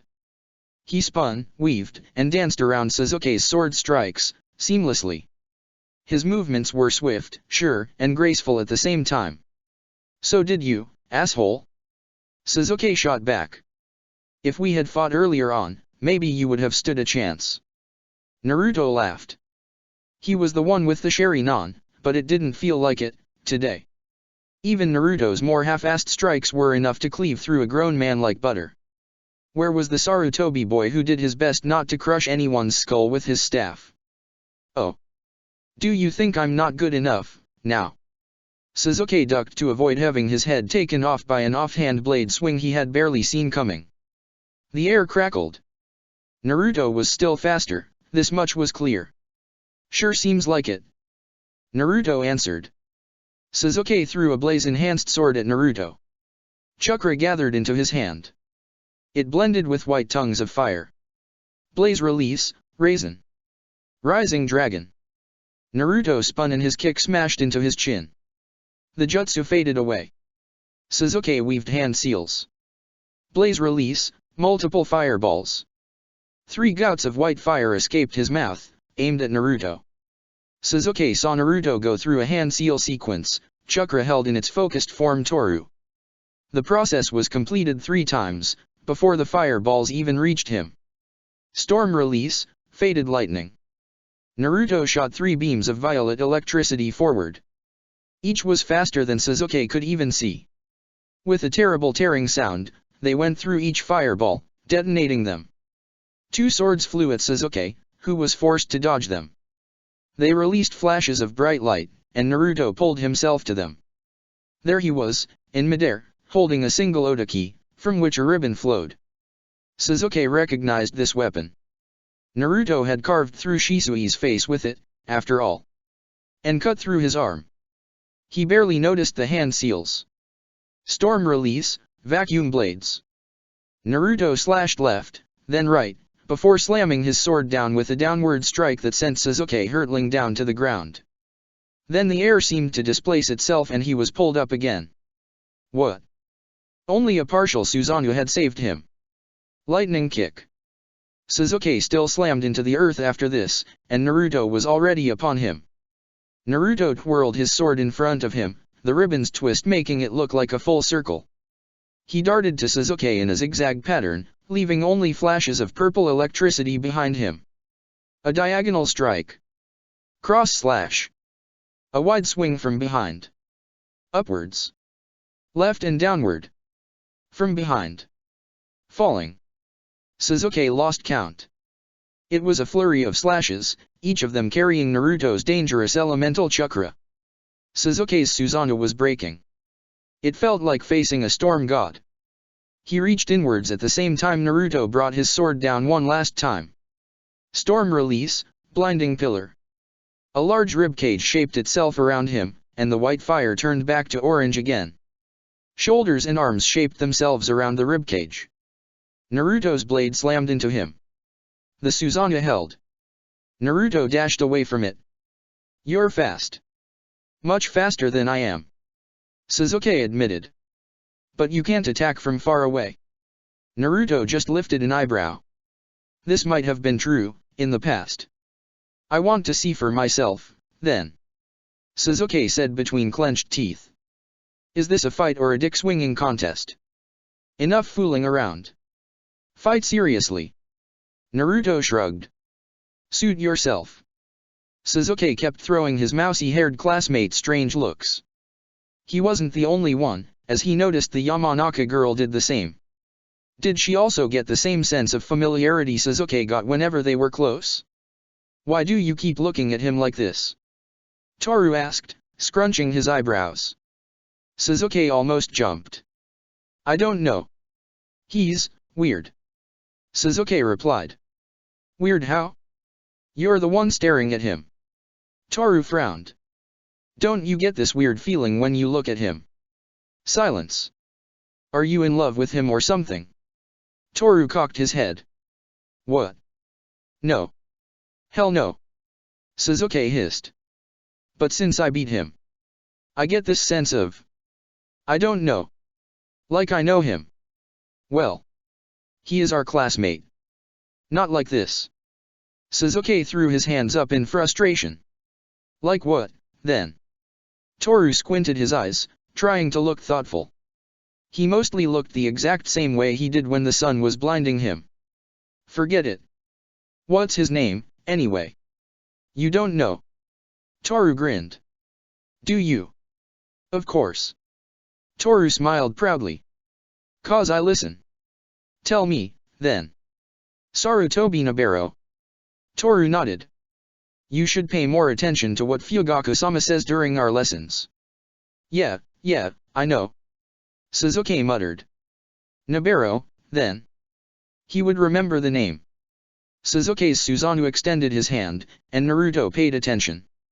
With a roar, Sasuke began to gather chakra into its hand. He was going for a raise non, then. Naruto had never really felt any affinity for the technique, because his swords usually got the job done, but it had its uses. Karen liked it much more than he did, really. Naruto watched the entire process. Sasuke shaped his chakra into a whirling sphere of violent energy. Wind. Fire. Natural energy. Naruto saw that his main Jikyo strained to hold it together. The large, white orb of pure destruction. It shone like a sun, and it melted the rocks around him. Sasuke had made it as strong as he could make it. "Blaze release, spiraling Sunday," he called, gritting his teeth. "Interesting." Naruto grinned. "My turn, then." He summoned his forged bow, the metal gleaming from the light the white flames emitted. More purple chakra exploded around him, gathering around both of his arms. In his right hand, the bow was surrounded by a raging violet storm. In his left hand, he summoned the arrow he had forged for this particular occasion. Tongues of orange danced around him. Wind, lightning, fire. Storm, fire. Fire was much weaker here, but there was no reason for Naruto not to call upon it. It would still enhance the arrow's destructive power. Naruto matched Sasuke's chakra levels. He was the eye of the storm. Naruto knocked the arrow. Storm arrow. They both let go. The sky exploded in a shower of lightning and flame. Sasuke's dad was busy at the Hokage Tower, likely doing Hokage things. What that meant exactly, Sasuke wasn't entirely sure. But his mother brought him to school, and Itachi came with them, so it was okay, anyway. Toru didn't come, but he would only be starting school next year anyway. Knowing how competitive he could be, Sasuke knew he would do everything to skip a grade and join him. He saw the people that would be his classmates for the next few years. Some he knew already, like the Hyuga boy and girl, the Akimichi boy and Shino, too. An older woman who had to be at least 100 brought a reluctant boy with mousy brown hair to the academy. She had to nudge him forward. "Come, Naruto," she said sternly. "I don't think I want to go anymore." He grunted. She sighed. Sasuke tried to say hello, but the boy ignored him entirely. He disappeared in the crowd. Sasuke folded his arms. "I don't like him," Sasuke muttered. "Ah," Itachi said with a slight smile. "Maybe he's just shy." "You would know about this, wouldn't you, Itachi?" Mother laughed. "Mother?" Itachi reddened. "I'm not. I'm sorry, Itachi." She covered her mouth to hide her smile. "I meant to say that you're an incredible little shinobi already." "Yeah. Maybe he's shy," Sasuke muttered. "Mean, rude boy." There was only the sound of silence and Sasuke's own breathing. Until Sasuke heard footsteps. "You're still," he growled. Naruto's clothing was in tatters, and blood was running down his face. His wounds were already healing, though, and he was walking towards Sasuke, without his shroud of lightning. And he was not showing any signs of slowing down.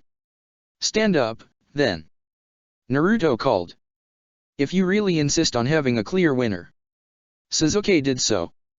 He didn't even have the strength to maintain his Susanoo, and he knew he was in worse shape than Naruto. Naruto didn't bother summoning a sword, so Sasuke let his own fall away, too. Sasuke countered Naruto's punch with a rising kick. The Uzumaki grunted, grabbed Sasuke's ankle and threw him away like a rag doll. Sasuke fell again with a growl. Naruto ripped away the rest of his tattered clothing. No wonder he threw him so easily. He looked strong. Sasuke managed to kick Naruto in the chin.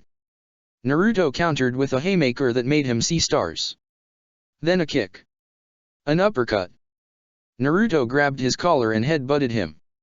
"You fucking ass," Sasuke grunted, his nose full of blood. "I thought this was a shinobi fight."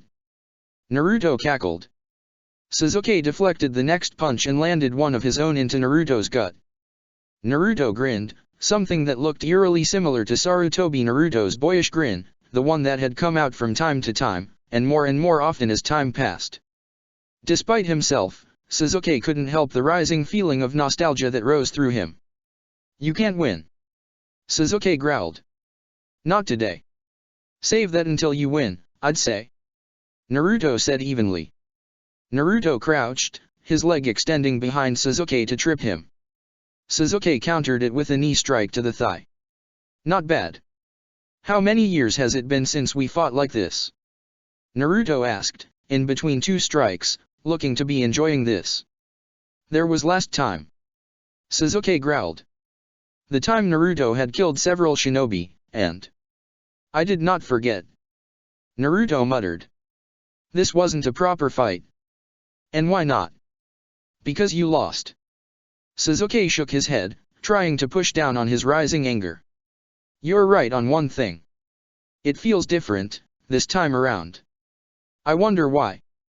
"Does it really matter?" Sasuke muttered. "Not really, since I am going to beat you up anyway." Naruto suddenly grinned. "No fucking way," Sasuke growled. The next words came out unbidden. "I will." "Oh yeah. It's on," Sasuke raged. "I thought it already was." Naruto chuckled. "No wonder you're losing." Naruto's chakra extended around him, until it felt as though the entire area was permeated in it. Sasuke threw himself backwards and barely managed to dodge Naruto's flurry of attacks. A fist shrouded in lightning still smashed into his stomach, sending him flying into a rock spire that had managed to survive their battle. His back hit it first, and Suzuki fell to the ground, feeling as though he were on fire. Jinhuriki or not, the pain was starting to catch up to him. "Got enough yet?" Naruto asked. Suzuki growled, and he slowly pushed off the floor. "Hell no." Suzuki grunted, standing up again. "As you wish." For what seemed like a long while, the only sounds that echoed from the devastated landscape were that of flesh hitting flesh. Something that felt like fate. Everything was getting blurry. He could barely think. He fell to his knees. "I give up."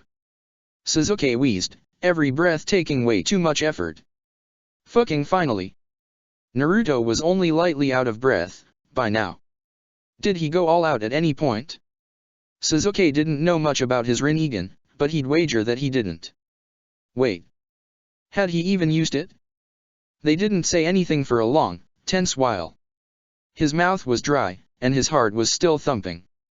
Anger still boiled in his gut, too. "I can't even win in a fair fight anymore," Suzuki said in frustration, staring at the sky. Naruto chuckled lowly. "Guess not." Silence stretched. "You've gotten strong, Naruto," Suzuki admitted, an angry sound. "You sound like it pains you to admit."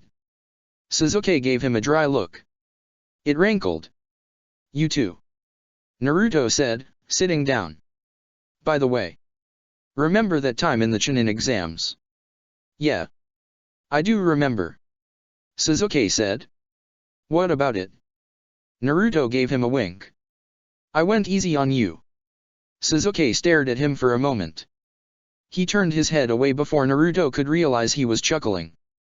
But then again, fate was only a guide. Something that they were doomed to repeat only if they couldn't learn from their mistakes. The villages. They won't change, will they?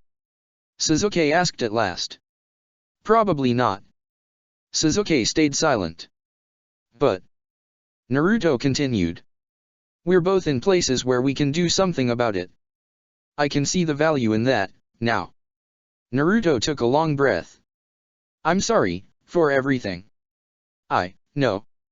Suzuki said. That's not enough. I know. And I should have trusted you. Suzuki stood up. I don't trust you. He said. I can't forgive you, either. You killed. I didn't expect you to. Naruto shook his head. Maybe with time. Suzuki hesitated. No, even then. I don't know. Uchiha, ish insanity or not. Suzuki shook his head. That's fine. But what? Suzuki schooled his face, pushing his own anger at Naruto down. You're not alone. The Uchiha said at last. You can count on me for this. And there were more important things at stake. Chapter 135, The Realm Outside of Time. Days and days, weeks and weeks, months passed inside Shade's realm. It was strange, Anko found, how they managed to get used to this place, in the end. There was even something less stressful about it, compared to the outside world, right now. But it had more to do with the dreadful feeling of knowing that in a few days, the world as she knew it might well end. The place really wasn't as terrible as she had expected it to be. Well, after the first weeks of figuring out how to live together, Naruto, Karen, and Ino had a peculiar relationship. She wouldn't say strange because it clearly worked for them, and Sakura was all too used to it already. The daily routine was pretty simple. Wake up, train. Shower, eat, train. Shower, eat, read/theoretical work. Sleep. The ground rules were about as simple. No walking around naked. Keeping things tidy, although this was very easy with a few seals in the living quarters.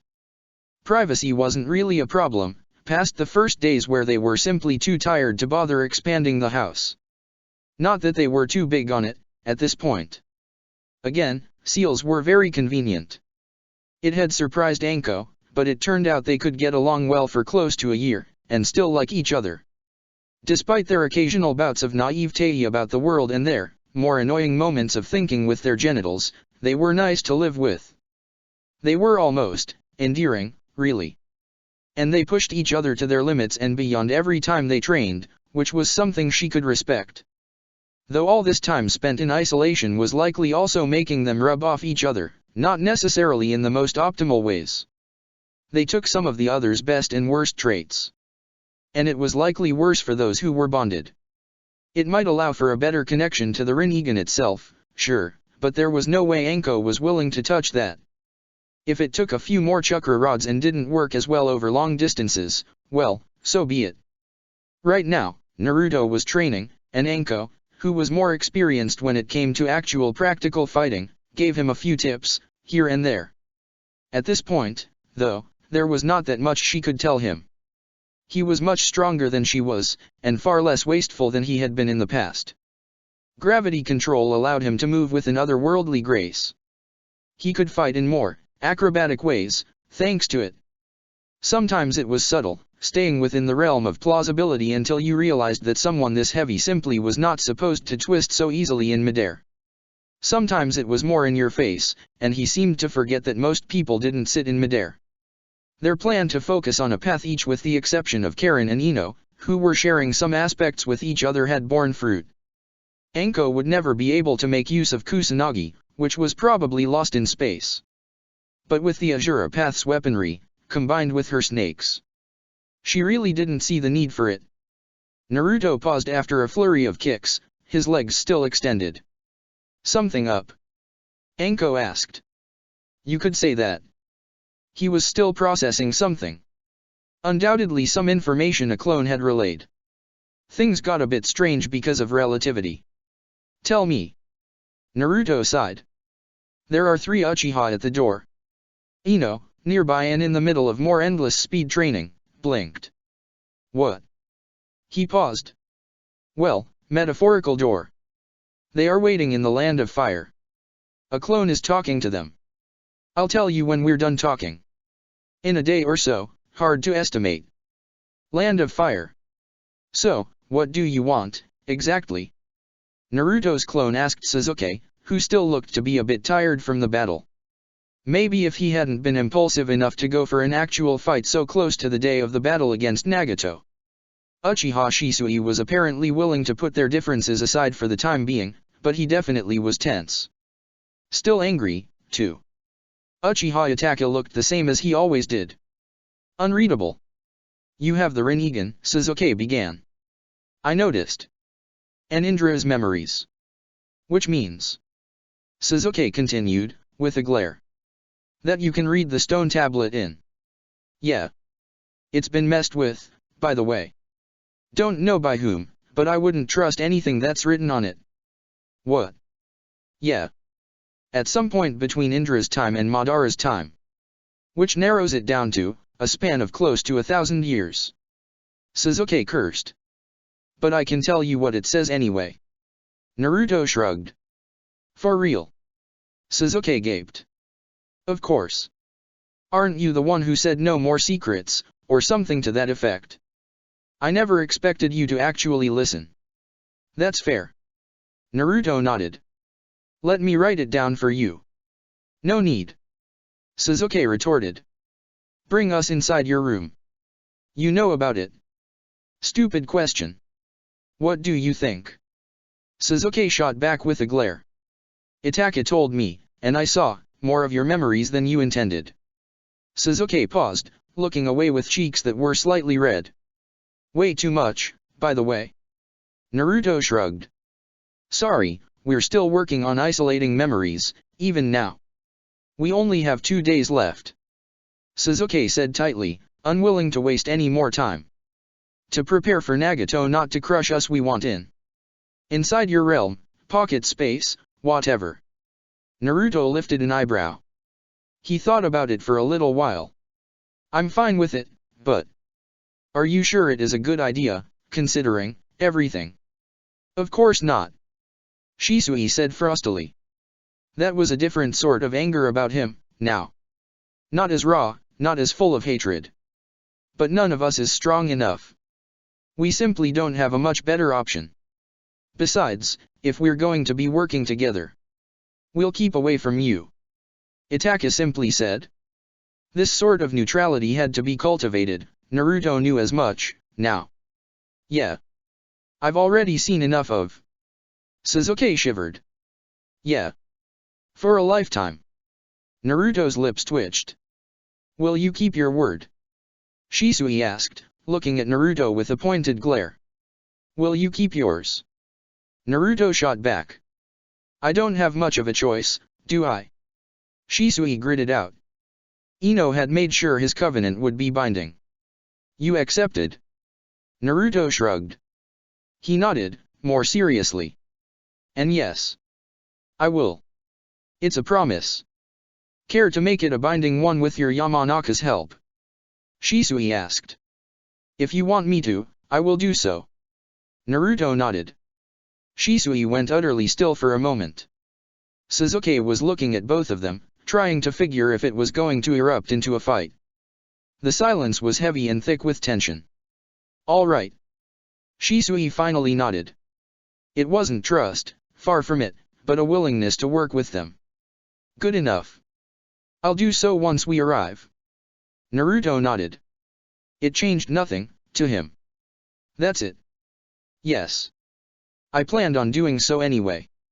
Besides, if we're going to have to train together too, better if we can get along. I'm not asking for anything else. Shisui slowly nodded. Itake? Shisui? Sasuke asked. They nodded. Yeah. Let's go. Shade's Realm. Heavy silence. Tense silence. The Uchiha were sitting in front of the UMI ninja. Clearing his throat, Sasuke broke it. This place is quite different from what I saw in your memories. He said, looking around. Well, it has been more than 100 days in here since your brother went in, I think. Naruto shrugged. If Sasuke was willing to make conversation, he would talk with him. Why is everything so? Sasuke fumbled for words. Cloudy and orange. Karen smiled. Yes. It sets a nice mood for evening tea. Naruto said. You mean you did this? Sure, it's pretty easy to change. Naruto nodded. The room. Ah. I mean, once you get your hands on godly power and other people's memories. Add up a few months of very focused training in how to use it. Naruto amended himself, shrugging. Silence resumed. Why are we wasting time? Shisui gritted between his teeth. We have plenty of it here. Ino said. Besides, it is evening. There's only so much training we can take. You'll see when you get outside. Anko continued. It can be a bit rough. Especially now. We increased the gravity a bit. Why? It helps with the time dilatation. Not much, though, and maybe this would work better by recreating another realm from scratch. Worth checking out. Mostly for training, though. It's not that bad, but it gets worse the further away you get from the entry point. Alright. I have a question. Naruto began. If you're here. Who's defending Konoha, exactly? Aren't you three together basically a third of the village's strength? It's only going to be 1 to 2 days and most of the allied shinobi troops are already in the village.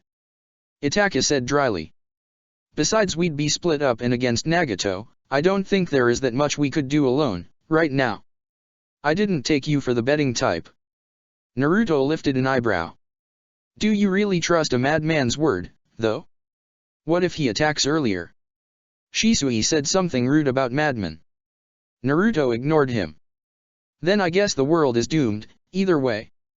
Itaka's eyes tightened a bit. What does the village think of it? They can't exactly stop us. Sasuke said evenly. Nice time for you to finally realize that.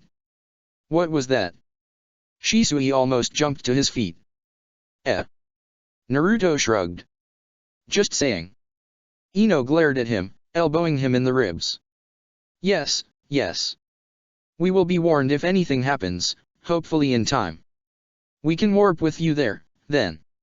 Naruto finished. No answer came. Well, that killed what little conversation was going on pretty nicely. Do you want help with setting up a livable place? Naruto asked. No thanks. Shisui sneered. He stood up to leave. Itaka did the same, and after giving them a slow nod, Sasuke followed, too. Are you sure this is not going to bite us back in the ass? Anko asked dubiously. Mostly sure. Naruto said, staring after them. Pretty annoying bunch, but he couldn't exactly blame them. They could use them on their side, though. The next day. Good morning. Naruto greeted Sasuke with an even face. Come with me. Sasuke grunted in answer. I think you're a bit too used to people listening to you. Maybe. Naruto admitted. Are you coming or not? He left. Sasuke growled but followed him. What did you want? Sasuke asked, once they were close to the lake. Well, to share information. Naruto said. There are plenty of things that we know and you don't, and if you are going to fight on our side, that just won't do. Indeed. Sasuke said dryly. First. How are your eyes? Naruto asked pointedly. My eyes. Are you half blind by now, or does Shukaku or your cells heal you? Sasuke paused. How do you even know about this? Doesn't really matter. Indra, Madara, pick your poison. Shukaku's chakra heals my eyes. He admitted. Well, I think it's Shukaku. I don't know, really, I obtained my main Jikyo at the same time we sealed it away, so. What about your brother? You might have noticed he doesn't have a beast inside him. Sasuke said dryly. Yeah, burning anger is more Shisui's type anyway. What? Nothing. I know he has the main Jikyo already. Naruto brushed off. Toru told me. Swap eyes with your brother. What? The main Jikyo evolves that way. Why the fuck would you even know about something like this? Which part of I was Indra and Madara don't you get, exactly? Sasuke growled. Don't you get anything useful from Ajura, Hashirama, and whoever? No. Sasuke gritted out. Nothing at all? Huh. Naruto nodded slowly. No wonder you didn't lose your mind, then. Consider it a blessing. Doesn't matter much. Swap your eyes. Naruto repeated. Karen will help, and it might take a few days to recover and adjust. We'll see if there's anything we can do about Shisui, too. He wouldn't help him if he wasn't certain he could simply not put anybody from UMI that didn't explicitly move to attack him under a genjutsu. If he tried, well he would die, simply. Toru's eye, which had not become a main Jikyo Sharingan, had remained that way, even after Shisui got it. The eyes were peculiar that way.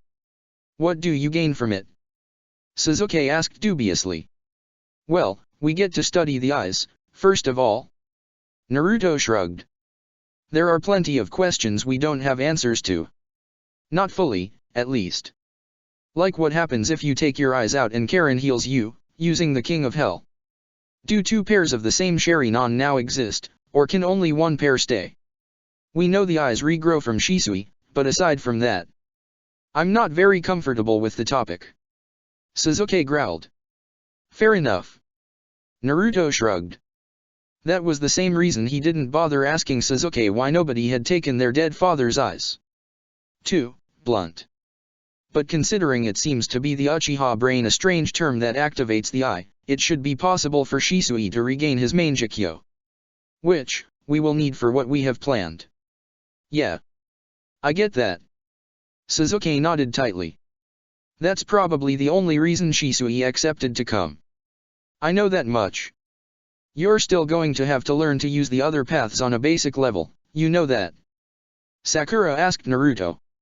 Yeah. He nodded. I do know that much, at least.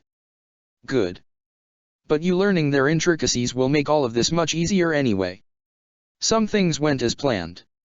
Naruto let Karen take care of the whole transplant thing, since he knew his presence might be unwanted. The process was done pretty smoothly, once Sasuke got over his squeamishness. Convincing Shisui to let Karen fumble around with his brother's eye had been a bit harder. It's not that complicated if it is what I think it is. Karen insisted. Shisui only seemed to back away from her. It was no wonder, considering how pushy she could get when she was convinced she was right. And usually, she was. As a matter of fact. She tried to push her glasses up, before remembering it had been years since she last wore them. I'm pretty sure that's what it is. Shisui looked at Itake, who looked away. Your move, he seemed to say. Suzuki shrugged and Shisui let out a long-suffering sigh. What would you do exactly? He asked with the expression of a man about to get his head chopped off. Not much, really. She waved off. Then she called for Ino to come by. The Sharingan is activated through intense emotion, right? Yes. Shisui nodded slowly. Toru had told them, and he knew this. Well, the main Jikyo is similar in that. Ino said. Don't take it the wrong way, but I'm not sure I want your hands anywhere near me. Shisui muttered. Tough luck. Ino shot back. So. Ino here is going to trigger some specific hormone receptors in your brain and.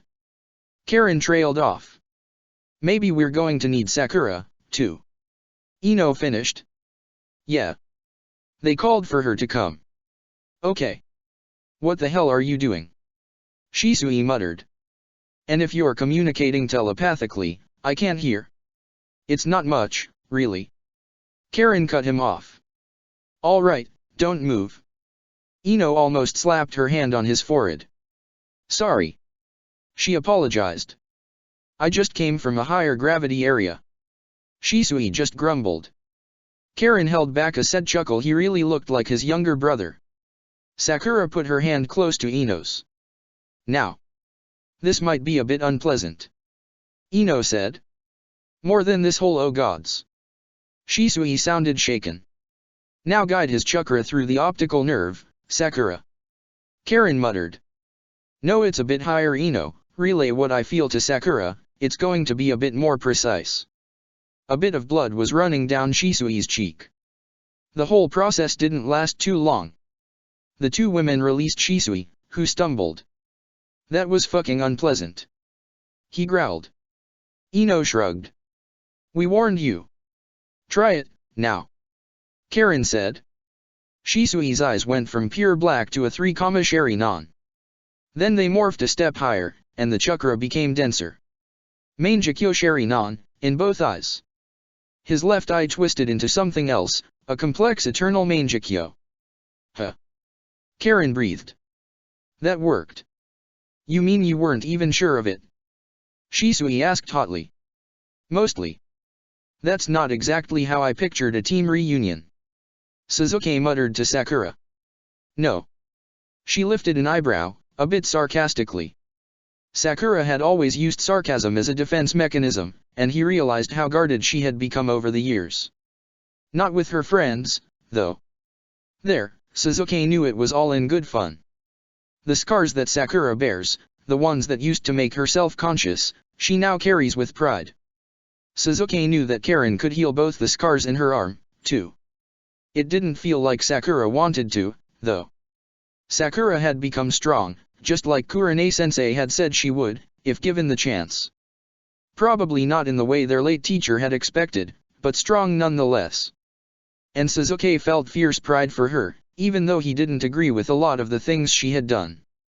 They felt a bit unbalanced, when it was just the two of them.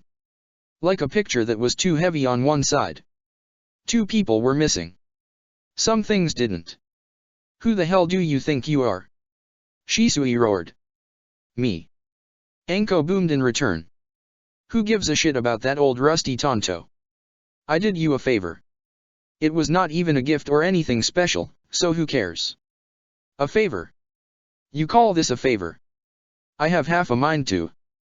Half a mind is all you have, you messy-haired fuck. Anko roared. They stopped to stare at each other.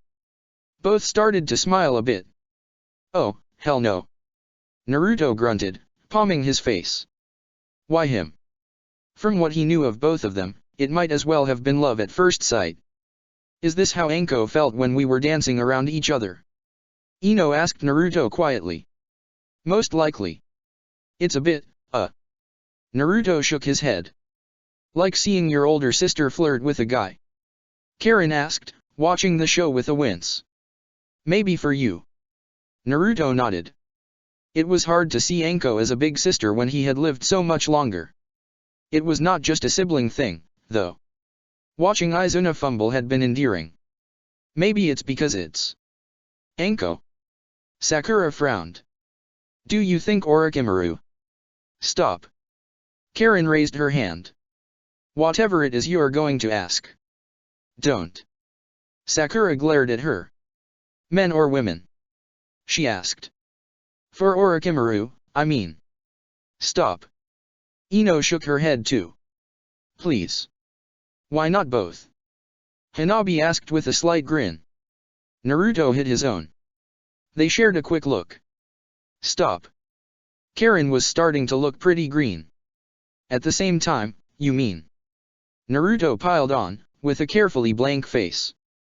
I swear, I'm going to puke. There's something seriously wrong with you guys. Naruto and Shisui never felt too comfortable around each other. Naruto knew the reason for it, of course. Anybody would. He had killed several people the man likely cared about. And Shisui blamed both himself and Naruto for Toru's death. Naruto understood the feeling very well, because he used to feel the exact same way before. He got along decently with the others, though. Pretty well, even. That was fine by Naruto. Their shared purpose would be enough. He made for a great sparring partner, though. Shisui's taijutsu was better than his own, and while he was slightly slower than him when he used the first level of his cloak, the lightning one that wasn't saying much. Naruto was faster than the Raikage had been, which likely made him the fastest man in the world. It didn't mean he could afford to stop practicing outside of his cloak both lightning and storm. Shisui came at him again, even faster, with a horizontal kick. Naruto blocked it with his forearm. He slipped inside the Uchiha's guard, thrusting with his palm. Shisui bent backwards, using his hands to push himself into a handspring. They resumed their dance. Shisui landed a punch to his skull. Naruto kicked him away. A blocked kick. An elbow strike. Again and again. Neither was willing to concede anything to the other. Which was a good thing, in here. Not too bad. Shisui admitted. Right. Naruto shot back. Imagine what I could do if I didn't restrict myself. Shisui glared at him. We're both fighting restricted. If I used my Susanoo, one of your eyes would inevitably go blind, yes. Naruto nodded. Sounds pretty impressive. Sakura, watching the whole thing, sighed in frustration. You're the one who saved me, aren't you, Hanabi? Sasuke asked her. Back when Obito came for me. She blinked. What makes you think that? Sasuke snorted. The fact that your shot actually hit your intended target. She laughed too. Naruto's good at it though, even though he doesn't have the Byakugan advantage. I'm sure he would have hit Obito as well, even from this distance. Only because he would have hit everything in there. Sasuke deadpanned. Sure, but it still counts. So are you going to bond with me at some point? Hanabi asked Naruto. What? Naruto blinked. All my friends are getting bonded and here I am. Naruto squinted his eyes. Was she joking or being serious? It was hard to tell with her, sometimes. Anko and I didn't bother. And we're not going to, either. That's different. Hanabi waved off. He didn't bother asking how it was different in any way. Why do you even want it? It's convenient. She shrugged. He had thought that as a former branch house Hyuga, she would be less interested in the idea of binding herself to someone, even if it went both ways. And frankly, after the whole Toru debacle, he had no particular desire to bond anyone anymore. It just seemed to leave a permanent hole where the link used to be. It's... Naruto began. It's not as simple as you think it might be. Do you need more time to think about it, or is it a no? She asked with soft eyes. I will think about it, okay. That's all I ask for. Hanabi nodded, kissing his cheek lightly as she departed. He was pretty impressed. Back in his time as Uchiha Madara, Bachelor Supreme, Many women had come after him, some to seduce him, some to convince him to marry them, some to kill him. None of them could make a persuasion attempt look so effortlessly natural. Strange comparison, he knew. Or maybe Hanabi was being honest, who knew? Chapter 136, Flight/Nine Swords. Yes. Naruto nodded. Bring him in, then. Kabuto was pulled out of the darkness by the woman he knew to be Uzumaki Karen. You know. She said. If it weren't, well, I'd feel a bit bad about this. Kabuto rasped out weakly. He had been left here alone for a while. Karen made sure he was bound entirely. Then she threw him over her shoulder like a sack of potatoes and carried him away, out of the spire. He was blinded by the sunlight. You can take a look if you want. She said. It's probably one of the last things you are going to see. Kabuto tried to move, desperately. She shook her head and continued to walk. They passed through, something that gave him an odd sense of vertigo. Then he felt pressure. For his body, weakened by imprisonment, it was almost too much. What is this? Nothing to concern yourself with. Kabuto was thrown to the floor unceremoniously. Then somebody flipped him over. There were about a dozen people around him. Uzumaki Naruto, he recognized. Harano Sakura. Mitarashi Anko. Yamanaka Ino. Hyagoniji's younger cousin. Oh, no. Uchiha Shisui. Uchiha Fugaku's two sons, each of them looking distinctly pissed off. Ino-san. Uchiha Itachi asked. Could you please ensure he truly is the one who killed our father, before anything? Of course. She nodded, before putting her hand to his forehead. The memories of that day came back to Kabuto, unbidden. How did she bypass the defenses Nagato himself? Yes. Ino nodded, linking Itachi and herself together. No lie would be spoken. He was the one to do it. And to make it look like the next person who came by the Hokage's room did. Me. Kabuto was starting to panic. Ino continued. Sasori was the one to supply the poison, as we thought previously. I see. Uchiha Itachi said slowly. Any particular reason? It's pretty straightforward. Uchiha Fugaku could not be controlled by Akatsuki. Killing him would also weaken one of the strongest villages. Danzo was the likely successor, and that means war was all but guaranteed to break out. That's what Obito and Sasori decided, at least. Thank you, Ino-san. Itachi said, in clipped tones. The human path chakra faded away. Don't worry about it. Will you need his mind to be intact? He whispered softly. No. She said evenly. Not this time. Only his soul. Good. We took care of Danzo, so we're going to leave him to your tender care. Naruto said. Uchiha Itachi forced Kabuto's eyes open. 3 pairs of red eyes stared at him, almost hungrily. No, please. Tsukuyomi. None of them, besides Ino, were sure what the 3 Uchiha did to him exactly, but there was nothing left of Kabuto, besides an empty husk. And she didn't bother speaking about it. Huh. Naruto said. I didn't take you 3 for the vengeful sort. We can make exceptions. Shisui said flatly. Actually, no. Shisui definitely was. Well, I'll spare you the moralistic drivel about vengeance. Naruto shrugged. It can feel pretty cathartic. Sasuke breathed out. This will be the only time. Itachi said nothing at all. He nodded and went away silently. Ino placed her hand on Kabuto's forehead, and then pulled on his chakra. She wondered if Nagato would be able to locate Umi if he did the same thing to them, or if the memory wipe would prove to be enough. The memories came to her as though they were her own. Kabuto's childhood in Konoha. The orphanage and its matron, every painful and private experience he ever had. Everything that he knew about the Akatsuki, of Nagato's secrets, Sasori's plans and where his loyalties really lay. He had been a shy kid, happy to hide in the shadows of people more powerful than he was. He was a coward and he knew it, and hated himself for it, deep down. Man, he really was a bastard, that one. Ino muttered. See. Naruto whispered to Hanabi.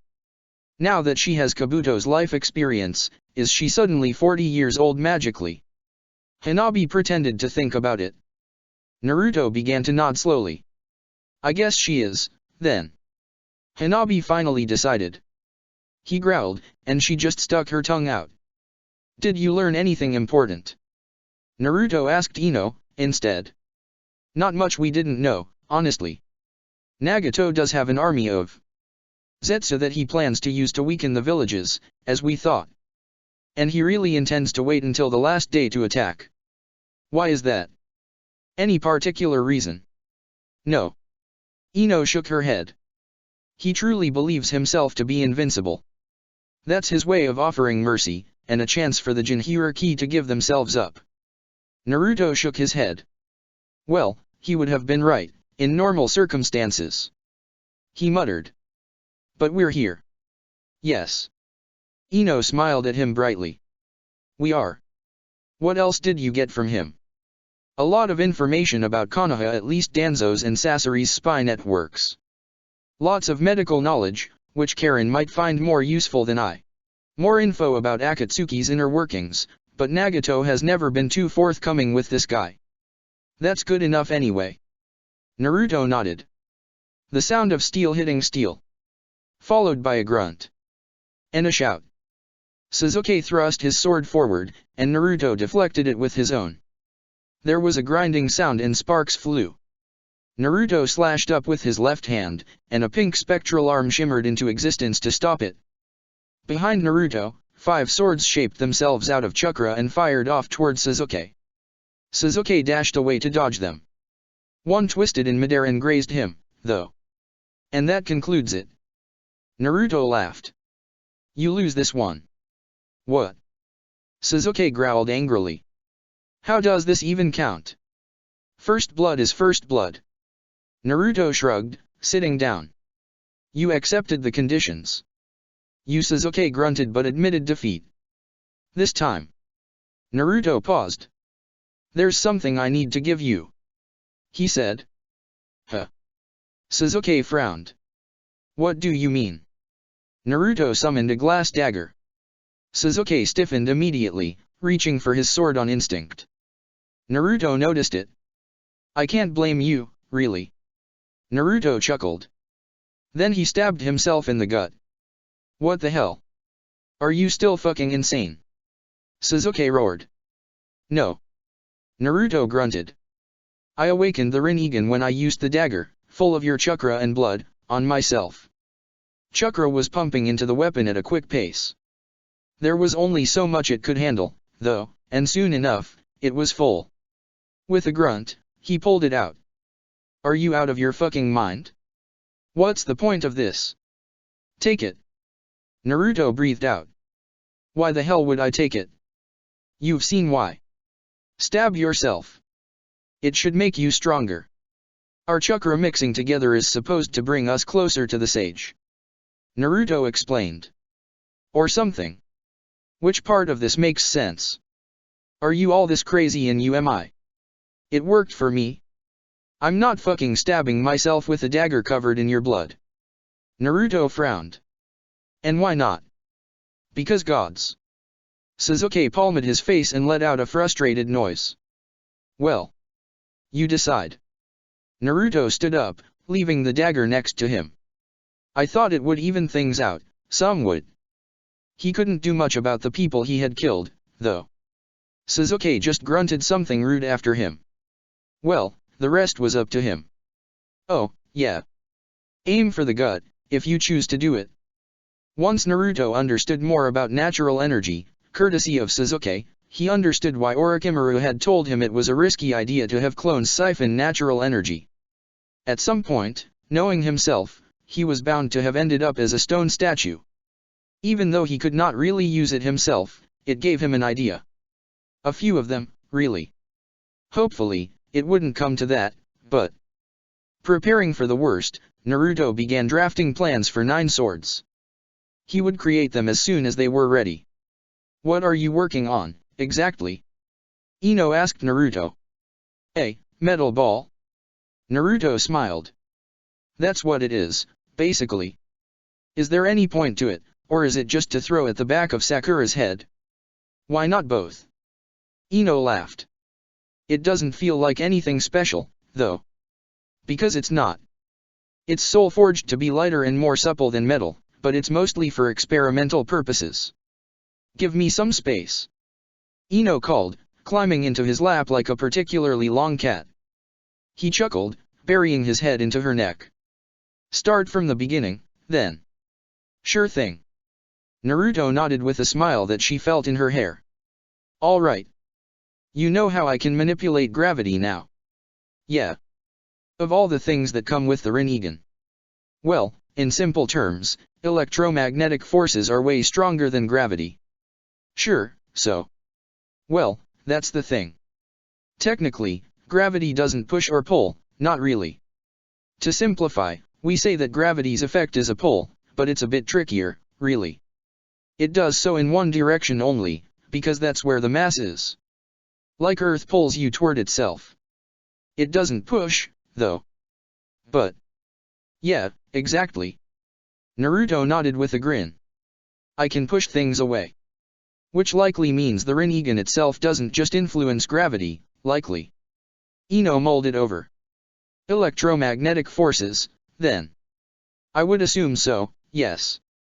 But I don't really know, honestly. That's how I picture it, at least. If I think of my affinity to lightning during a pull or a push, let me show you, instead. Naruto extended his hand and the ball rose above it. This is only using the Rinnegan's ability. He moved it up and down, back and forth. If I focus a small amount of force, using lightning with it. There was a spark and suddenly the ball was flying through the air much faster, in a way that looked entirely too natural, for a steel ball that was hanging in midair. Naruto made it loop around, twist and turn, as easily as breathing. That's, Ino blinked. So anything metallic? Yes. Naruto nodded. Better if it's infused with my chakra, or chakra connected to mine. He gave her a pointed look. Where are you going with this? Ino smiled. She thought he could be a bit dramatic, when it came to revealing things, really. Well, right now, I am the only one who can do so. But we should be able to devise a way for all of you to use it without me being around. Armor would be a good option. So, tell me, Ino. Naruto began. You like surprises way too much, now. Ino grinned. How do you feel about flying? Naruto grinned in answer. Pretty enthusiastic, apparently. The soaked sheets underneath her probably cared less for her enthusiasm, though. Ino moaned wantonly and. She stopped when she felt somebody enter the room. She groaned. Who else would even? My. In the middle of the day. Aren't we supposed to be training? Karen asked. I'm sure we can take a little break. Naruto grinned at her. Besides, this is part of training, too. It is. Karen nodded sagely. I could hear it did sound pretty enthusiastic. Karen. Ino groaned, pulling the sheets over them. Karen grinned. And who told you to stop? Ino blushed a bit, hesitating. She then rolled her eyes. What does it matter, by now? We might well be dead in just a few more. Why don't you come over here instead of playing voyeur? Ino gave her a long look. Sure thing. Karen's clothes were soon on the floor with theirs. Ino found that she really didn't mind the extra pair of hands and lips, hot on her flesh. That was my bed, you. Sakura raged. And that's why I created these self-cleaning beds. Naruto nodded wisely. I don't care. Sakura shook her head angrily. Some sins can't be washed away. Then I'll replace it. How many times do you want me to apologize, Sakura? He wrapped an arm around her shoulders. At least once would be nice. She shot back. Naruto cackled. Why are you not looking at me? Naruto asked, entirely too amused. Are you mad that we didn't invite you? No. You can join next time. Fuck you. Naruto nodded. Sure. Sakura crashed into the lake. Alright, what are you doing this time? Sasuke, who was supposed to be training with his brother and cousin, ended up coming closer. All four women were wearing battle armor. We're learning how to fly. Karen explained. Since we can use all 5 elements now, although not necessarily that well, we're practicing electromagnetic flight. You can do that. Well, Sakura can't, at least. Shut up. Sakura shouted, once she surfaced from the water. It was my first try. It wasn't. Ino landed on top of the water with only a bit of a stumble. Hanabi flew with relative ease. Yeah. Karen nodded. She's a natural at this. Sakura has great chakra control, though, doesn't she? Sure, but we all do, by now. And this is lightning manipulation, more than anything else. Both wind and fire are closer to it than water. I see. Do you want to learn, too? Karen asked. I'm sure we could get Naruto to make you some armor. I'm pretty bad at using lightning style. It's not a very Uchiha thing. Sasuke shrugged. Besides, I can use my Susanoo to fly if needed. Suit yourself. So do you manage to fly? He finally asked. I don't see you in the air. Not really, no. Not yet. Karen admitted with a grin. But I'd be missing out on Sakura messing up if I was up in the air, right now. Your form is a bit sloppy. Naruto told Hanabi. It works just fine. She retorted. Naruto chuckled. Just because it works fine doesn't mean you should stop striving for greater heights. You could be better than I am at this, with more practice. Damn. He sounded like Sarutobi, right now. Maybe he was an old man, sometimes. Still, she was listening. Show me how, then. She said. Sure. Naruto came close to her, close enough to reach for her weapon from behind her. Hanabi stiffened and the bow clattered to the ground. My bad. She muttered. Slippery fingers. It probably would have fooled him, before, too. I'm sure they are. He nodded. What does that mean? She said flatly. Hanabi likely thought this was some dig at the, somewhat trashy books she was reading. Which it was. That performance anxiety happens to everybody, of course. Naruto deflected. She glared at him. Hanabi bent over to pick the bow up. And he was pretty sure the way her legs brushed against him when she did so was not accidental.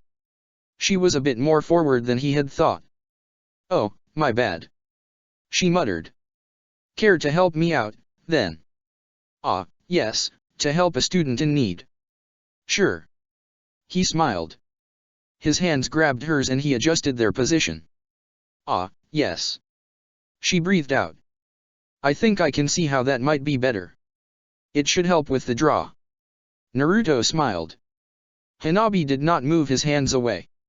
So now you're the expert, huh? Well, I consider myself decent at a few things. Naruto chuckled, close to her ear. She pressed herself against him lightly. He was pretty impressed at how she managed to make it look casual. He could see her shudder. Such as? She asked, a bit more throatily than she would have liked to. Sprints, for one. He leaned away from her, hiding a smile. Time to practice. What? Hanabi shot him an incredulous, infuriated look. With a laugh, he started running, without using chakra. Hey, wait. She roared. Soon after, so did she, shaking her head in befuddled confusion. He would make her pay for all the old man jokes, one day at a time. Training with Itachi was pretty much focusing on the few things Naruto still did wrong. Wasted motions, things that could be more efficient, going for the kill straight away. Shinobi things. And things Naruto already knew from the memories, but a refresher wouldn't hurt. Especially considering he didn't have a Sharingan, this time around. Especially from a man who was as talented as it got in the art of stealth, deception, and surprise. Things had changed over the centuries. Itachi's sharp eyes and his even sharper mind didn't hurt, of course. Why was this guy not Hokage, again? Training with Shisui was pretty rare, and straight to the point, usually. Not very fun, and a tense affair too, but it got the job done. Well, it was a working relationship, and neither saw any reason to change the dynamic of it. Training with Sasuke, of course, was like rekindling the flames of an age-old rivalry. There was some bad blood there, but nothing compared to how Shisui felt about him, so it was pretty pleasant, overall. They had shared trade secrets, and Naruto finally knew how Sage Mode worked. Too bad he had no real affinity for it. Sasuke, on the other hand, had apparently taken to it like a fish to water, back then. Either it was an Azura thing, or Naruto was just pretty bad at it. More days passed. "Are you three going on ahead, then?" Naruto asked. "Yes." Sasuke nodded. "We all hit a plateau. I don't think more training will help us. Too rough in here." Naruto smiled.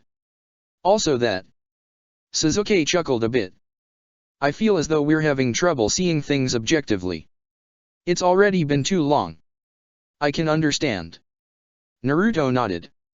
"If they didn't have such a clear objective as learning how each path worked.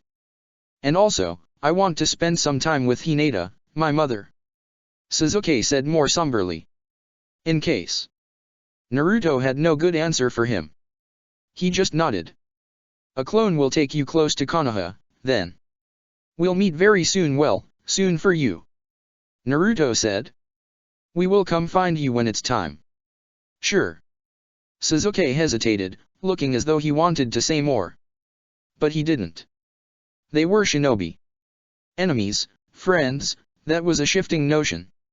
If Senju Hashirama and Uchiha Madara could find it in them to be friends after they had murdered each other's family members for years. Maybe with enough time. Not that Sasuke had any reason to forgive him. Well, hopefully, it wouldn't end nearly as bad as the two Konoha founders' story. Until next time, then. A few nights later in Shade's realm. Naruto walked close to the lake, once the others were asleep. Then he stepped on it, walking closer to where he could hear the singing come from. Hanabi sang and danced on top of the pool of water, sending small ripples across it. She sang softly and she sang firmly. She danced gracefully and she danced violently. Once he came close enough, she slowed down, progressively. Hanabi watched him. "Enjoying the show?" Hanabi asked softly. "I was, yes." Then it suddenly stopped. Naruto answered easily. "HMPF." She smiled. "Maybe if you played something with me." "But of course." Naruto obliged with a grin. He pulled his koto out of nowhere. It came out of the mind space, and as such, he didn't need to bother with tuning it. He played a few notes by way of warming up. Naruto looked at her briefly. What could he play? Well, of course, he cheated. He remembered a few songs he was sure the Hyuga clan members usually knew, according to Madara's memories. Naruto started to play Lullaby of Miyuki, a song about a man who had fallen in love with the moon. Knowing the origins of the Hyuga clan, Naruto was not too surprised that even after hundreds of years, this one was still being taught. The version Madara had heard was very different from the one Indra knew, of course. Hanabi's eyes were bright, and she began to sing. The words were not the ones Naruto remembered, not exactly. He just sang the harmony, and hoped the melody itself hadn't changed in the last 5 years. "Very nice," Hanabi said at the end of it. "I didn't know you knew this one." "You never asked." Naruto smiled. "What about this?" He played Fire Dance. "I don't know the lyrics to this one." Hanabi laughed. Naruto gave her a shrug. She began dancing and clapping in time. Naruto summoned a clone and wordlessly threw him the instrument. The clone glared at him but resumed playing all the same. Naruto danced with her, holding her close. She was lovely, full of joy, her face gleaming in pleasure. The clone continued playing, but Hanabi was not dancing anymore. She was staring at him, her lips slightly parted, and her face flushed. She was waiting for him, he knew. Naruto didn't move. "How long are you going to make me wait?"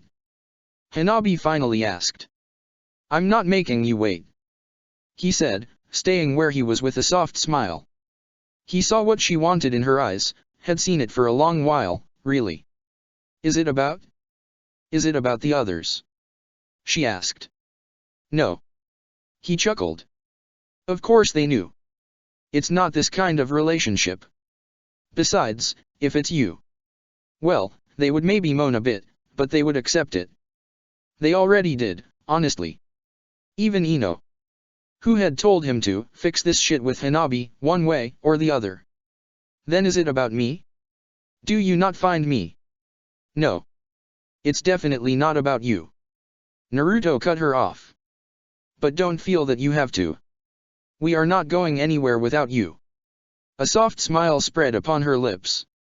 I know. Then you know you don't have to do anything you don't want to. What if I want to? She asked, her eyes fixed on him. The dress she had been wearing slipped off her shoulders smoothly. It was also the only thing she had been wearing. Her body was built lithely. From the arch of her back, to her long, shapely legs. Her firm belly and the round fullness of her breasts. Well. In that case, that's a bit different. Naruto smiled. Hanabi smiled back. Under the light of the moon, their joined chakra was warm in the air. He pulled her close to him, removing his own clothing, as it was only fair. He kissed her softly. She was a bit shy at first. Then eager. Bashful, and then brazen. She writhed under Naruto, lithe and strong. Her legs caressed his own, and her back arched. She moaned and she panted. Her long hair spooled under her, and the sounds she made were almost musical. And then she was astride him, slow and languorous, fast and lively. They sang a wordless song. Wind, lightning, storm, fire met wind. He saw her and she saw him. What little they didn't know already. Chapter 137, Moonlit Nights. The 9 swords were forged, using the creation of all things. Shade's realm. The night sky stretched over him. It was a mimicry of the sky on Earth, one that was so exact that it was hard to believe it was something created by a combination of seals and the Rinnegan, and not the true sky itself. Well, except for the colors of it, on certain nights, where Naruto felt like experimenting. It had been a long time since Naruto really took the time to appreciate it. The stars shone bright above his head, and the full moon hung among them.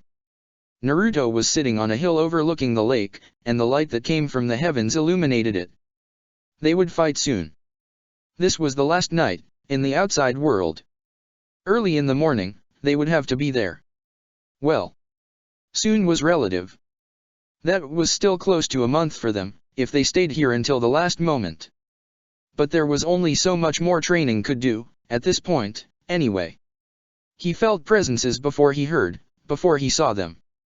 3 of them, in fact. Naruto couldn't help the warm smile that spread on his face. Karin, Sakura, Ino. You're late. He said. You're going to miss out on this. Really? Karin asked with a smile. You could simply reset the night. It's not the same thing. He huffed. Besides, you said to come sometime after dinner. Ino shrugged. That's fair. Hanabi is not coming tonight. Ino asked evenly. Is this jealousy I feel? Hardly. She huffed. So yes, some would. Well, Ino had said she was fine with it, so. Nah. Naruto laughed. She said she'd rather sleep than deal with this sort of cheesy thing. Did you want anything? Sakura asked, sitting down to his right. Not really, no. He smiled softly, looking at her. She averted her eyes.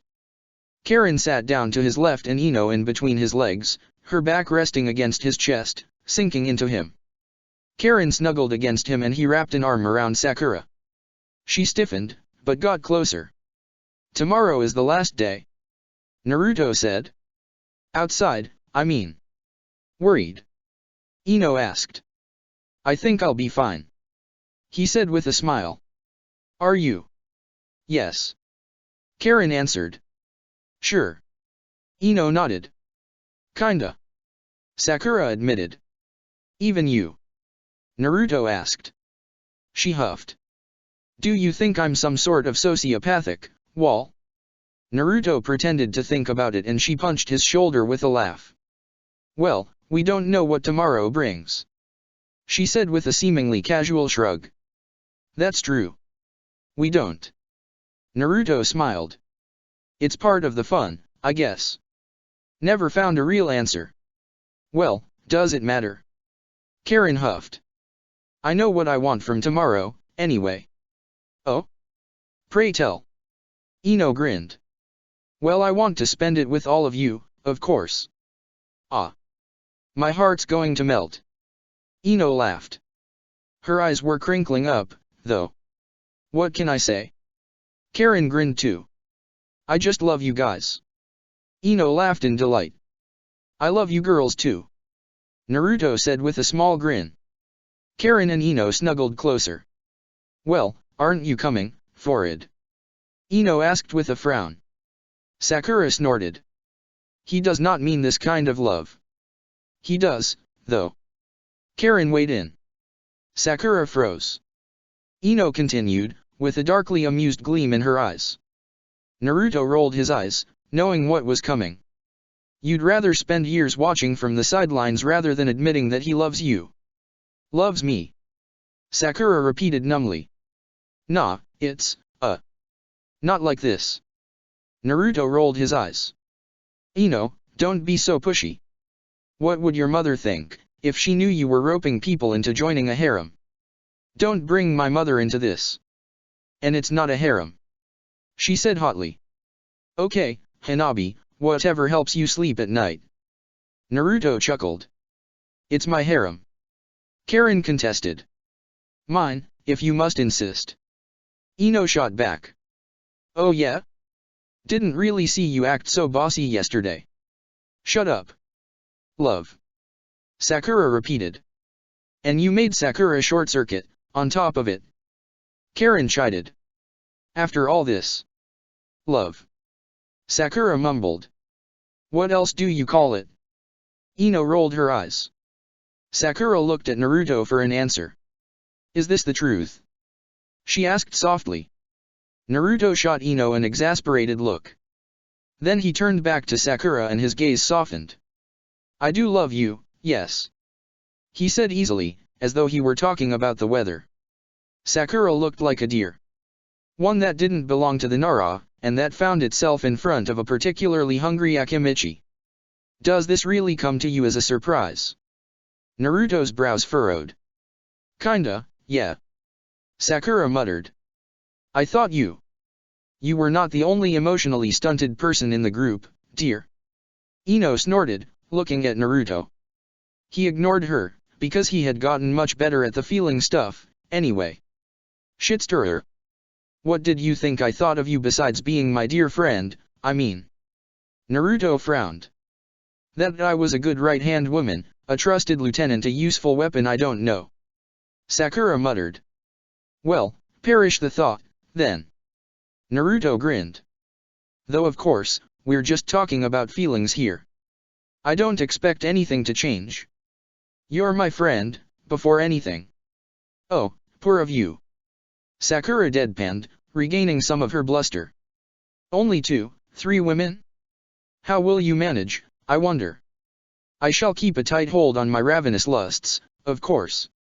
Naruto said very seriously. Shut your whore mouth. Ino glared at him. You were definitely not complaining. Yeah, what she said. Karen added, rolling her eyes. Besides. Ino began. She loves you too.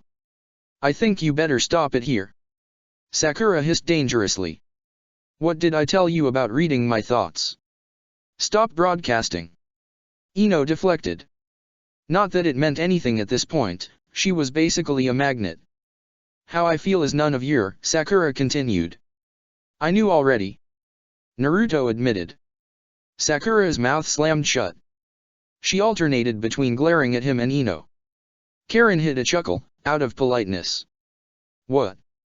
Naruto asked, throwing his hands in the air. I'm not half as blind as I was before.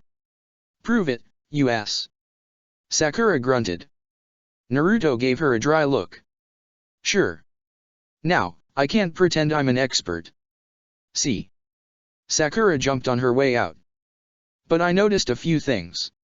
The way you're asking about the future sometimes, when you used to not give a single shit about that earlier, past the next contract. HMPF. Sakura scoffed. This means nothing.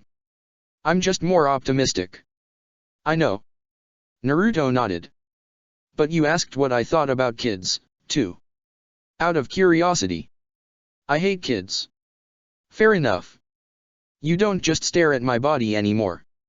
That was earlier on, and more of a tell for lust, anyway. Yeah, that was just lust. She nodded quickly. I meant that you were gazing into my eyes a lot instead, now. You're more selfless, and trying to accommodate more for me specifically. Last time I let you pick the dinner spot. Sakura grumbled and Ino laughed. Besides, you're the boss. Of course I try. You laugh when I laugh. Even when I'm not particularly funny. I have a very intellectual sense of humor.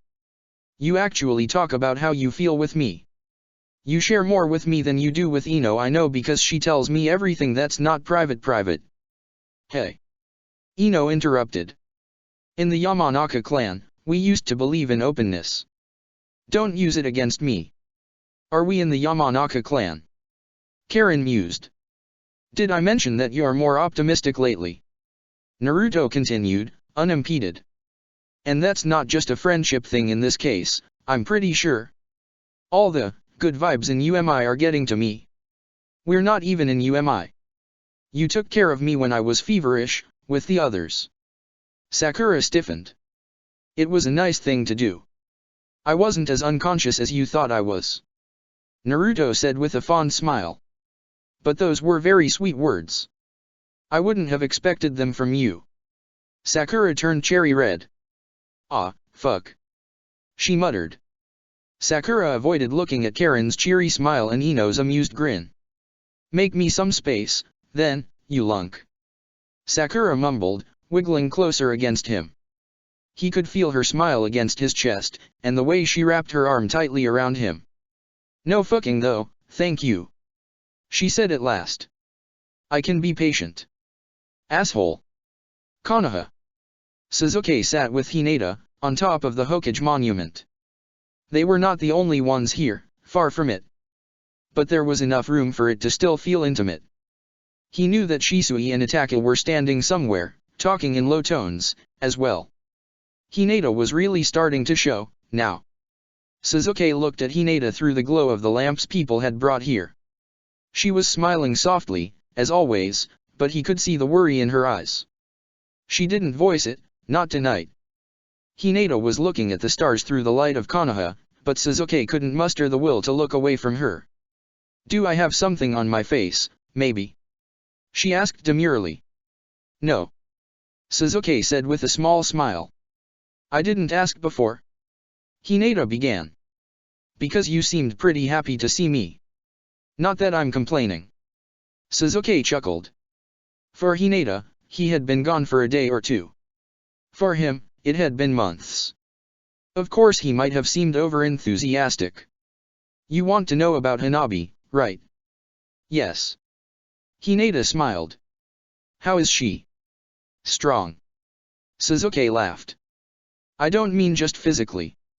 More like, herself again, I would say. More mature, though. Ah. Hinata breathed out. That's good. She added softly. Did she look happy? Yes. Suzuki nodded.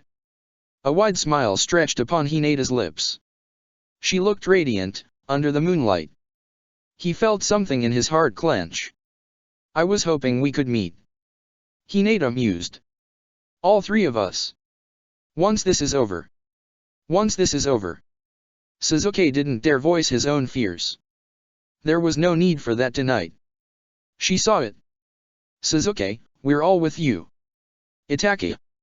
Shisui. Hanabi. If I could have come. She let the words hang in the air. Everything will work itself out. Yeah. Yeah. You're right. He embraced her.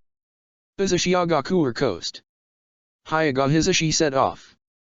The chill of the night didn't really get to him, he walked toward his destination. The fortress in the sky. His eyes saw through the darkness, for he was Hyaga. He walked over the sea for a long while, until he was close to Uzushiagakur. For a ninja like him, it wasn't that hard. Close enough that he knew he would be seen.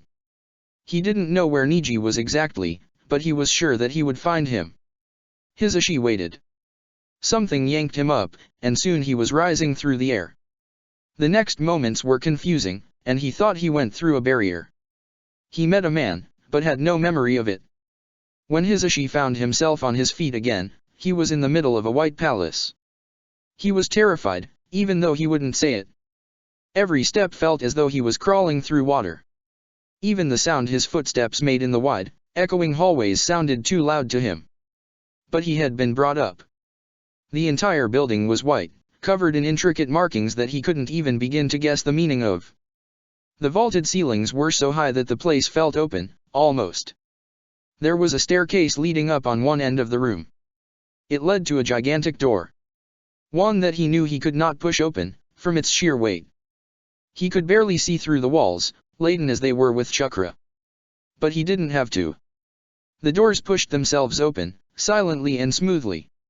It was not a human hand guiding them, this much was clear. Footsteps echoed. Hisashi knew who it was, of course. It might have been years, but what man couldn't recognize his own son? Niji. He called. Father. Niji replied evenly. Nagato brought you up. A shiver went down Hisashi's spine. Niji went down the stairs and stood in front of him. His son had grown strong, he could see that much. He was standing proud, tall and broad-shouldered. His forehead was bare. Would he have had the chance to grow like this had he stayed in Konoha? Likely not. Why have you come? Niji asked, shaking his head. You will die. There was no need for it. You know why I came, don't you? I do wish I didn't. You're still my son, Niji. Niji let out a small laugh. Of course. He nodded slowly. Your son. You are. You always had such a strange way of showing it. And I am sorry for it. But you are my son and I love you dearly. These were the wrong words to say. How could you let your brother do this to someone you love? Niji pointed at his now bare forehead. There was no other choice. Hisashi shook his head.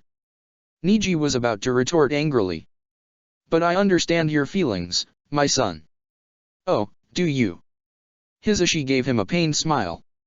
More than anyone. Niji spat. Of course. You know what it feels like to be surrounded by people you hate. People that can kill you with a single seal. Do you hate me, Niji? Hisashi asked. I did. Niji admitted. For not doing more. For stepping aside and letting your son be branded. Not anymore? Hisashi asked, afraid of the hope he felt blooming in his chest. No. Or not really, at least. Hisashi shook his head. I can still see the resentment in you. Niji smiled blandly. I'm afraid that this won't change. I wouldn't expect it to. What are you hoping to do here? Niji asked. I wanted to talk to my son. He moved toward Niji. I don't think your son has anything to say to you. If you leave now, perhaps I can convince Nagato to let you go. Hisashi held a scroll out to him. Niji's Byakugan activated and his face tightened. There won't be any need for that. Hisashi said. It is a tool to use against Nagato. It was worthless, and he realized it. If Nagato really had let him go through. You came here, hoping I would betray him. Nagato is a madman. He will destroy everything. Maybe he is, and maybe he will. And maybe that's the point. Maybe the current world is not worth saving, if it breeds things like the Hyaga's traditions. Silence. Niji refused the weapon Konoha had created. It was naive of you. His son said. And your pathetic weapon would never have worked against Nagato, anyway. Maybe against Hyaga or Uchiha, it would have. That's the best this shinobi alliance has to offer, I'm sorry to say, but you've already lost. It had just been Konoha. Niji. Will you leave here with me? A small smile stretched upon Niji's lips. Is this your idea of a joke? Niji. It's too late. Niji shook his head. It has been too late for years. Then come with me. Hisashi tried desperately. We could just leave, together. You and I. The old, familiar anger came back to life on Niji's face. Why now? Why didn't you ask this sooner? He spat. You had more than 10 years to do so. And it is a mistake I will regret for the rest of my life. Niji breathed out, centered himself. When he spoke, his tone was even again. If you truly mean this, then join us. He extended his hand. Nagato will remove your seal, and we can bring about a new, better world. He won't care about what you tried to do. Hisashi looked at Niji's hand. He thought of what this would mean. Of Akatsuki's plans. I'm sorry, Niji. But I can't do that. Then we are enemies. His face closed off again. We will see each other when we come for Konoha, if our demands aren't met. Leave. I will try to. I am not leaving here without you. Niji froze. His hand was so tight that his knuckles were widening. Why can't you simply understand? He muttered. I won't betray Akatsuki. I won't leave with you. The entire shinobi system is rotten to the core. I can't stand by and do nothing. Running away with you would have been a nice dream. Once. Niji. I can't let you do this, either. He said. So you will fight for Konoha, then? Yes. Hisashi admitted tightly. You really haven't changed at all? His fury was obvious. Can't you see I'm trying to protect you? Hisashi gritted out. You are a criminal, Niji. I shouldn't even. Niji stood silent. To protect me? He asked. So you think this is mercy? Like what you said about me learning my place when I was a kid. That's not. I've heard enough. Stop. Hisashi shook his head. I can't. Konoha. That was a mistake. He shouldn't have said that, and he knew it. Niji blurred, wreathed in lightning. His hand struck Hisashi. A perfect heart strike. He spat blood. He was not entirely surprised. Hisashi looked at his son's face one last time. Niji was crying. Hisashi felt the sharp pain in his chest and tasted warm blood. He struggled to breathe. But he wasn't afraid. On his forehead, he knew the caged bird seal was fading. Chapter 138, Fire, Smoke, Water. The last day. Uzushiagakure's shores. The sun rose slowly on the silent coast. The cities in the eastern land of fire had been evacuated, and the only people here were ninja. There was no way Nagato didn't see the gathering troops from up there, no matter how far they were from the flying citadel. The operation begins at noon. Naruto confirmed. Ao, Mei's commander-in-chief, nodded. Our ships will be deployed in the Eastern Ocean. We'll be on standby, then. Naruto nodded. The artillery bombing will begin as soon as Kiri is in place. Kitsuke, from IWA, confirmed. His words were clipped, and his eyes were furious. This was a man who hadn't forgiven UMI's role in his daughter's death. Understood. As said, we will fly in from below and disable any barriers or weapons we can. So. Tell me. Sasuke asked Naruto. Yes. Sasuke hesitated. UMI. It's safe, right? Naruto shrugged. We try to make it so, yes. Has anyone ever breached the barrier? Naruto thought about it. Shachi would be able to pass through, possibly had already, according to Karen's dream. Then again, she had no ill intent against the place. And if he had found a way to contact her, he would have done so today. No. Naruto shook his head. Nobody with any ill intent did, as of yet. I see. Sasuke said slowly. I have come to believe Konoha is not as safe as I previously thought. It's a pretty dark place, too, I've heard. Naruto said wryly. The Uchiha let the ghost of a smile appear on his face. Then again, if Nagato manages to learn of UMI's location. Naruto said evenly. He won't destroy it. Sasuke shook his head. Not with both the Raikage and the Seven Tails Jinchuriki around. I agree. Naruto nodded. Sasuke then did something that took Naruto by surprise entirely. In this case, I implore you. Send a clone to Konoha. Take Hinata to UMI.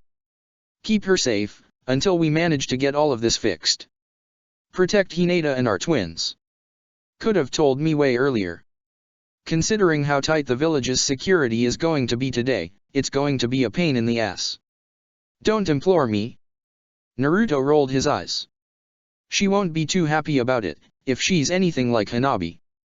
She will understand. Sasuke didn't sound too convinced. You explain this shit to her, then. Write something at least. Anybody else? No. My mother insists on fighting. The strike team assembled. All 9 of them were wearing identical armors. Clinging tight to their bodies, they were reinforced, fiber-based suits. They could use chakra to increase protection for the wearers and absorb part of incoming ninjutsu. Over it, they wore the latest version of the cloak of shifting. I'm kind of nervous. Karen admitted. You're thinking too hard. Sakura grinned. It was obvious this was bluster though. Only because someone is not thinking hard enough. Ino supplied helpfully. Leave Naruto out of this. Hanabi frowned. Naruto shot her an unimpressed look. Who do you think coordinated the whole thing? Narashikaku. Hanabi went for an innocent look. He chuckled.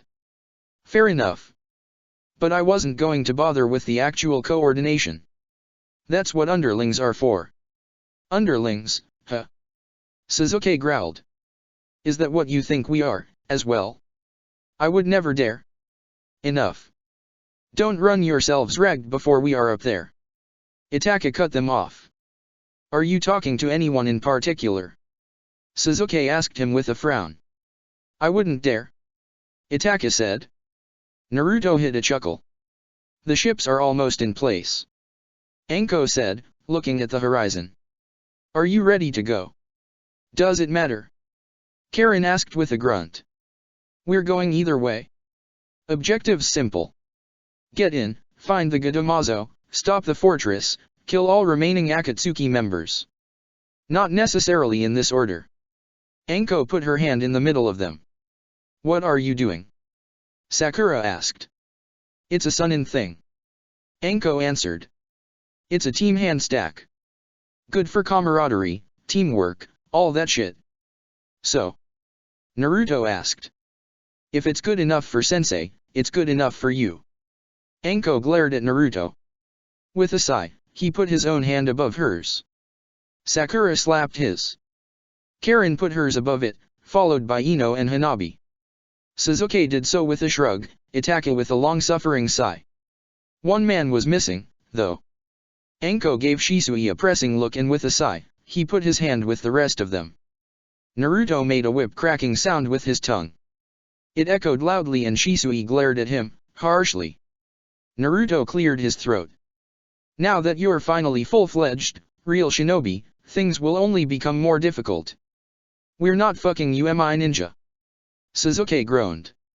Today, it's pretty much the same thing. He grinned. Grow strong and wise, young seashells. When Naruto's face turned to stone, so did theirs. Get ready. Whatever happens, Nagato must die. They limbered up and got ready. Nagato's voice boomed across the land. I am Uzumaki Nagato. My demands have not been met yet and your armies stand gathered below me. The destruction shall begin soon. First here, then the villages. Naruto's clones gave the order to fire. Explosions shook the ground. The air became alive with light. On the IWA mixed with Konoha, Kumo, and Suna Shinobi side, men loaded up the long-range artillery. Chakra was heavy in the air. The weapons were camouflaged using both seals and illusions. The roar of cannon fire echoed and the air became acrid with smoke and mist as well. A bitter smoke, one that painted every face in dark shadows. It was not fear though, not yet. In the seas, Kiri's navy began their assault as well. Water jutsu, wind, and lightning combined with shelling. Faces were not much paler, not much more flushed. They were not more tense, and yet they looked different. With the beginning of the fight came a promise. With the horns of war came a tense watching, a strange sharpening of the senses. Bodies and minds were bound together, full alertness. There was a shimmer of ominous light around Uzushiagaku. Time to go. The real Naruto called. All 9 of them shot into the air, spreading. 3 Susanoo shimmered into existence. Pink, red, and green giants of light and chakra. With a burst of power, the spectral shapes scattered, each of them flying upward, thrumming with power. The noon clouds began to glow red, yellow, and blue, reflecting the enormous fireballs that rose in the sky, as well as the jutsu that erupted down below. Putting his eyes firmly forward, and ignoring the knot in his chest, Naruto and his team blurred forward, rising above the seas. The rushing winds made him squint his eyes, and he knew the others must have been feeling the same way. It was not even the middle of the day, but the chakra, the thunder in the air made the air dark and heavy.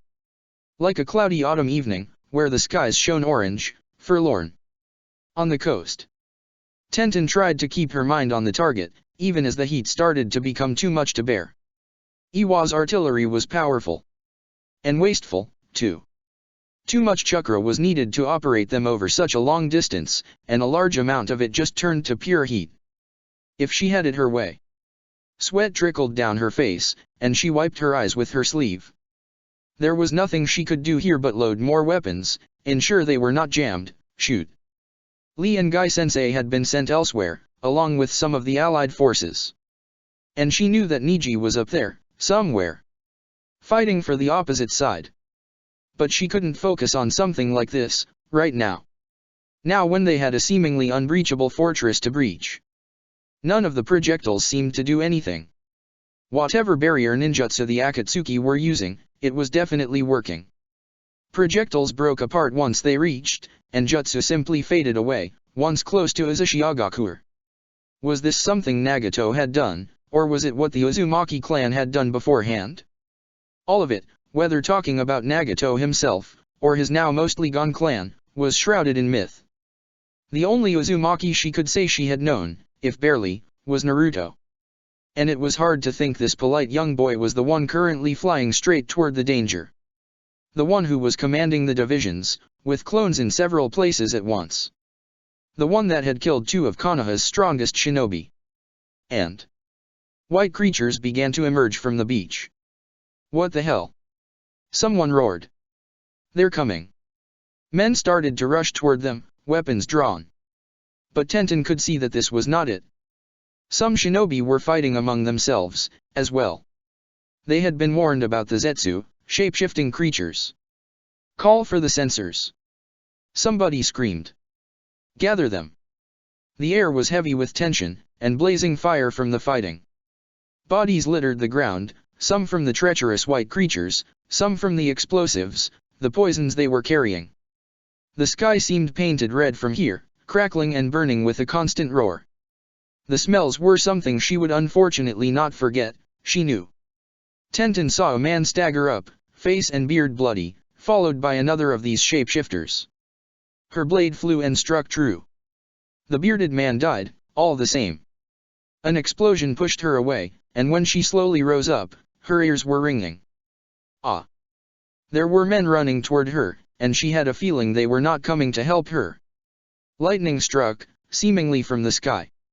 Tenten could not figure where it was coming from. She could only stare in horrified amazement at the ongoing chaos. How did it happen so suddenly? Something pushed Tenten, and she fell again. Only then did she realize a blade was flying through the air, where she had been 1 moment ago. There was a crackle of thunder, and a man fell dead. You're Lee's teammate, aren't you? I remember you. A deep voice said. Tenten looked up. She met ringed purple eyes, and they were glowing. Uzumaki-san. She hesitated. Aren't you supposed to? HMPF. No need to be so formal. And I'm simply a clone. A dozen of men turned toward him right away. Tenten understood they were not who they seemed to be, right away. Naruto's eyes roamed over the battlefield, seemingly ignoring them. Uzumaki-san, they are not. I know. His chakra erupted, lightning flared, and they all fell dead. Charred bodies piled up, wherever he went. Tenten's eyes were fixed on Naruto's back. A great sense of inadequacy welled up inside Tenten. The amounts of chakra that washed over her made her heart race with terror. This was a clone. Naruto's clone continued to scan the beach, lightning flaring at his fingertips and shooting off with terrifying precision. Above them, the sky itself seemed to crackle and burn as shinobi continued to hurl their might against the immovable white city that hung under the clouds. And then the fortress itself started to fire back. The coastline became a place of smoke, mayhem, and death. Or rather, even more so. Lightning broke the air. Beams of orange and blue light shot forward from Uzushio, destroying the IWA force's projectiles before they even reached. When they reached the coastline, they turned sand and dirt to glass. Thunder from the sky, rumble from the earth. The armies switched to chakra-absorbing shells, of which the designs had been supplied by UMI, to even the odds. They continued their assault, still, and soon the air was too full of smoke for most shinobi to even see through. Clouds of flame shoot up, explosions rose, in the air this time. The earth burst, splinters flew, more men and women died. The dull thuds mixed with the crashes of the explosive roars. There was pain and there was terror, a song of fire, finding flesh as it swept outward. A man glided out of the fortress. At least, Ao thought it was a man. He could see the oceans of chakra that swirled around him, too large to be contained in a mere human body. The man-shaped end dropped from the sky like a boulder, until he was halfway between Kiri's navy and the land forces. Ao saw even more and more chakra gather within him, until looking in his general direction hurt. A shiver went up his spine, and Ao forgot how to breathe. Uzumaki Nagato raised both hands. One felt as though it faced Ao directly. The other was aimed at the coast. So, was this how Kumo had ended? Chakra coalesced around Nagato like a wave of flame and power. He uttered two words. Shinra Tensei. A wall of pressure. Several people had moved the moment Nagato had appeared, quick as lightning. A blond man came to stand in between the god in the sky and Kiri's navy.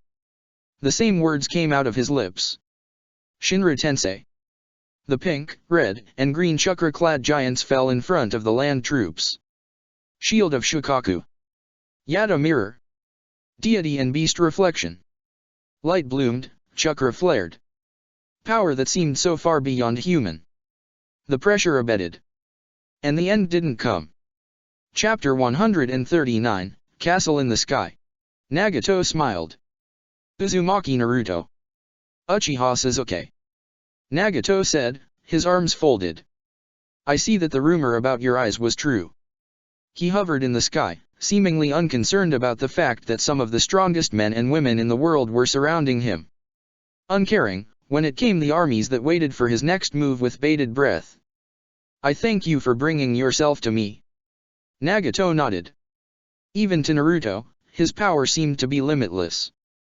But he had already faced limitless power before, and he knew that as far as men were concerned, there was always a way to be found, an opening to be exploited.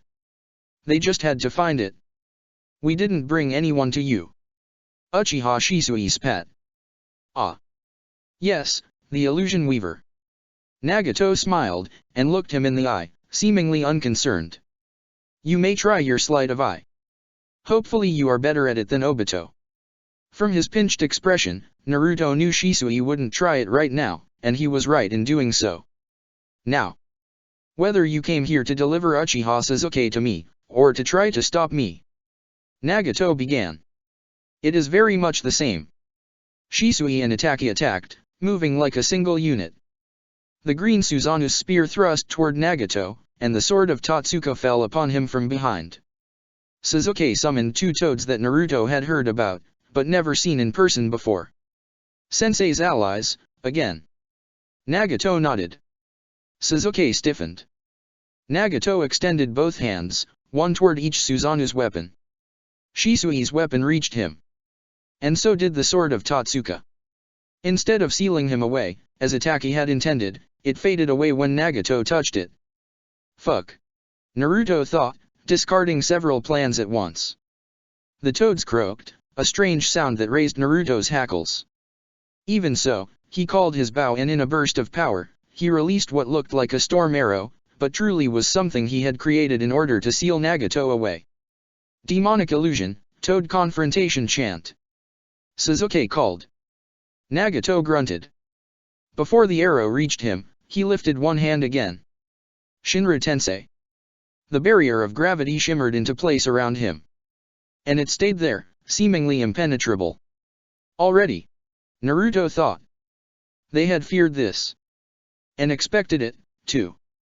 Nagato was unreachable to their attacks, and he was undoubtedly unweaving the Elder Toad's illusion, which would take him a little more time, at the very least. It was more than a mere wall of gravity, too. No matter what it was, Shisui's illusions couldn't reach inside it, either. Naruto looked at Sasuke. The three Uchiha shared a nod. Sasuke used the momentary distraction to rush toward the fortress's top. Shisui and Itaka flew in front of him, their Susanoo protecting his own from Uzushio's weaponry. Naruto gave them a thumbs up. Anko. Naruto called, his voice booming through the air in order to reach Anko, since there was no bond to use. Now. Got it, got it. Anko muttered to herself. She extended her hands. Chakra pooled through her entire body. Are you watching this? 4 mechanical arms erupted from her back, lightning and fire pulsed around her. Nagato. She roared. We're coming for you. Her 6 hands joined together, like a praying statue. Winds rushed around her, and her aura shone bright, like a flame. Sparks crackled to life. Some people took notice of it and watched with bated breath. The ocean was rippling under her, far below. It wasn't a prayer. Anko howled. Light pooled in front of her, the Azura path manifested. Above me. The hands shaped themselves into a metallic shape, something that looked like a snake's head. Eat shit. Anko roared. Azura path, false god fortress buster. A beam of bright red light pierced through Uzushiagakur. Then came the deafening wave of sound. The hole was fixing itself, somehow. No matter. Anko gathered more chakra with a roar and shot again. Perfect. Naruto's thoughts echoed their bond, echoed Hanabi's own. Hanabi dashed toward the beam, as fast as she could. Wind style, quickening. There was a hole through Uzushio. The top would be more protected, and the Uchiha were there already anyway, their reformed swords stabbing down into the hole, so that left. Under. Hanabi streaked through the air like a comet. Through the cannon fire, and through the beams of light that shot from the fortress. Hanabi had already shot a few seeing arrows, her sole artifact. Close to the battlefield. Close to the openings Anko had created, as well. The Umi ninja peered through them, as if they were floating there themselves. Hanabi confirmed what they had thought. The fortress was repairing itself. Pretty quickly, as well, and faster the closer it was to its core. The whole thing was a true marvel, and had the circumstances been any different, she knew that Karen and Naruto would have loved to take the time to understand it. Anko shot a third time, before slowly starting to fall. Wind style, quickening. Hanabi continued to dash forward, and once she was under the hole, she used a strong burst of wind, roaring and bouncing herself up at full speed. Flipping through the air, she landed himself inside the fortress's lowest part, a dark hallway. She took 1 second to take a look at the seas under, at the smoke and fire. Then, it closed. She slammed her hands together and summoned Naruto first. He put a thunder gate down, knowing it would likely erase itself soon. So, they have breached already. Nagato said quietly, once he freed himself from the remnants of the illusion. Interesting. He looked down, seeing the struggling troops. Such futile efforts. The conflict down there was pointless. Either the Zetsu would take care of the troops, or they wouldn't. He raised his hands to the skies, and Uzushio began to rise further up, too far for the alliance to reach him without taking to the skies themselves. Above the clouds. Anko was the first to warp inside the fortress. And she looked exhausted. She gave Naruto and Hanabi a weak thumbs up. You did well, Anko. He smiled. We made it in. Let us wait for the others first. No objection here. She breathed out, leaning against the wall to support herself. Sakura came second, and without being asked to, she started transferring the chakra stored within her seal to Anko, who gave her a grateful nod. Be careful with that, Sakura. Naruto said quietly. Don't overdo it with the stored chakra. Of course not. Ino came next.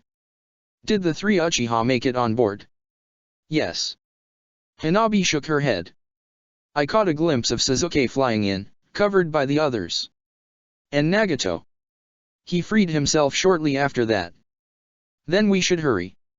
Naruto nodded. Bringing Sasuke here is a sure way to get Nagato back inside, but the more time we spend here. Yeah. Anko nodded, looking less pale now. They should be close to the top. I can't see them anymore, even through my seeing arrow. These walls are too heavy with chakra. Hanabi said. I doubt even Nagato himself can see through them. Karin arrived last. They started moving. Naruto summoned clones, who spread around the maze-like hallways, in order to find their way through this place. Experimenting with Ino, they had found a way for shadow clones to not transmit memories. It was useful for many things. Repetitive tasks, or just avoiding confusion caused by too many inputs altogether. All right. He called. One of them found the way. Follow me. They continued to run. There will be the last Akatsuki members waiting for us, up there.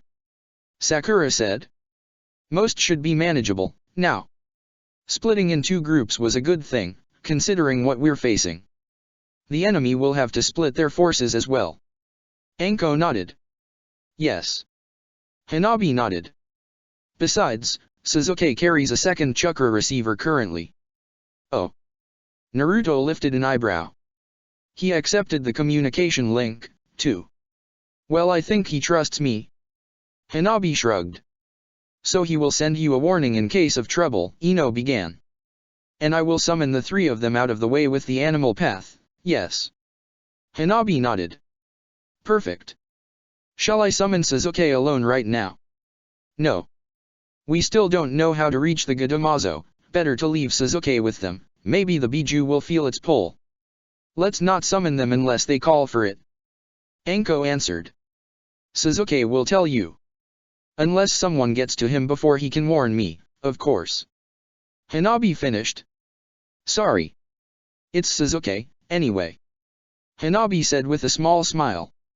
He will be fine. Naruto lifted his head suddenly. Okay. I've found the way up. He guided them there. Naruto put his hand on a seal. What is this? Anko asked, staring at a glyph-like chakra platform. It is a lift. Naruto explained. Uzushio operated a few of these to move up and down the city. It just takes a little bit of chakra to use them. Is it safe, with Nagato around? Yes. Naruto nodded. They have been left untouched, as far as I can tell. They stepped on. Chakra shielded them, surrounding them. Under them was only complete darkness. Above them, there was some light. You know. Anko began. We could simply fly up, couldn't we? Sure. Naruto shrugged. But I never got to use any of them. Madara had a bit of trouble with not being in control of anything. So, just to satisfy your curiosity. Anko looked distinctly unimpressed. The lift went up. Why would they bother with this when people can walk on walls? Anko asked. Only shinobi. Ino remarked. And what are we, again? Terrorists and murderers. Sakura quipped. That's fair. The platform came to a stop. Is this normal? Ino asked. I guess so. Karin muttered. They stepped off the platform. Ah. There were shinobi waiting for them. Surrender or die. Their leader, a tall, strong-looking woman, called. She was wearing a cloak similar to one that Naruto had only seen once in his life. The black one with red clouds, that used to be worn by Akatsuki members, once. before they switched to something a bit less conspicuous. There were 20 AIM Jonin behind her, or so. AIM Ninja, who were famous for their undying loyalty to Nagato, as well as their strength. Their cold faces stared at all of them, and their weapons were already drawn. Powerful chakra raged around them in waves, and they were ready to use their jutsu. There was no particular desire to fight, but they would do what was needed. Using the lifts? How foolish of you, all of them were guarded. I am known as Matsunaga Rika, leader of Omega Cour's Cloudburst Elite Jonin Division. We have never known defeat.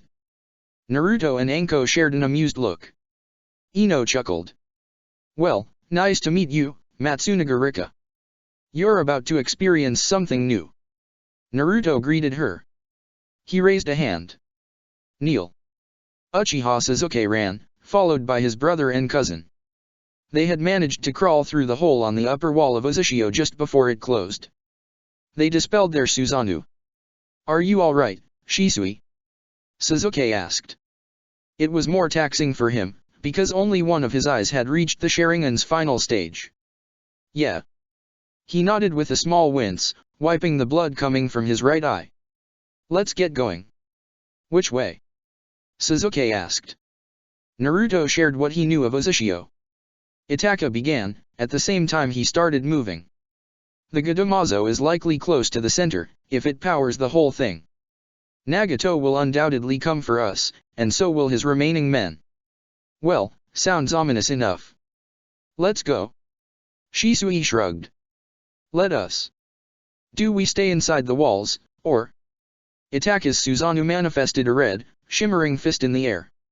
It went through the wall with some difficulty. The wall fixed itself, much faster than it had before. There were more layers of walls behind it. Itaka nodded. I think we're staying in, then. No need to waste our chakra. Besides, we're probably harder for them to find inside here. Let's get going then, brother, Shisui. Lead the way. Though she wouldn't admit it to anyone, Karen was worried. Not just a little, either. Terrified would be a more honest description. Every step in this maze of white hallways brought them closer to their goal. And even though the walls were dense with chakra, there was no way Karen could avoid feeling the monstrous power that seemed to be all-encompassing. Was it Nagato? Was it the Gadamazo? Whatever it was, it felt as though she was walking through a thick haze. They had entered the fortress only minutes before, and hadn't met any real threat, for now a dozen Jonin would be nothing but a warm-up, even if she were alone now. But despite Anko's complaints about them running in circles, they were getting closer, little by little. And she could feel everyone's worry, too. It shone through their chakra. Even through Naruto's. He seemed to feel her thoughts, because he turned to look at her, while running. He simply gave her a grim smile and a nod. They ran down another seemingly identical hallway. And then they entered a large white room, with stairs leading to a heavy-looking, ornate door. Two gigantic white statues stood on either side of it. Hyaganiji was sitting on the stairs, waiting with something in his hand.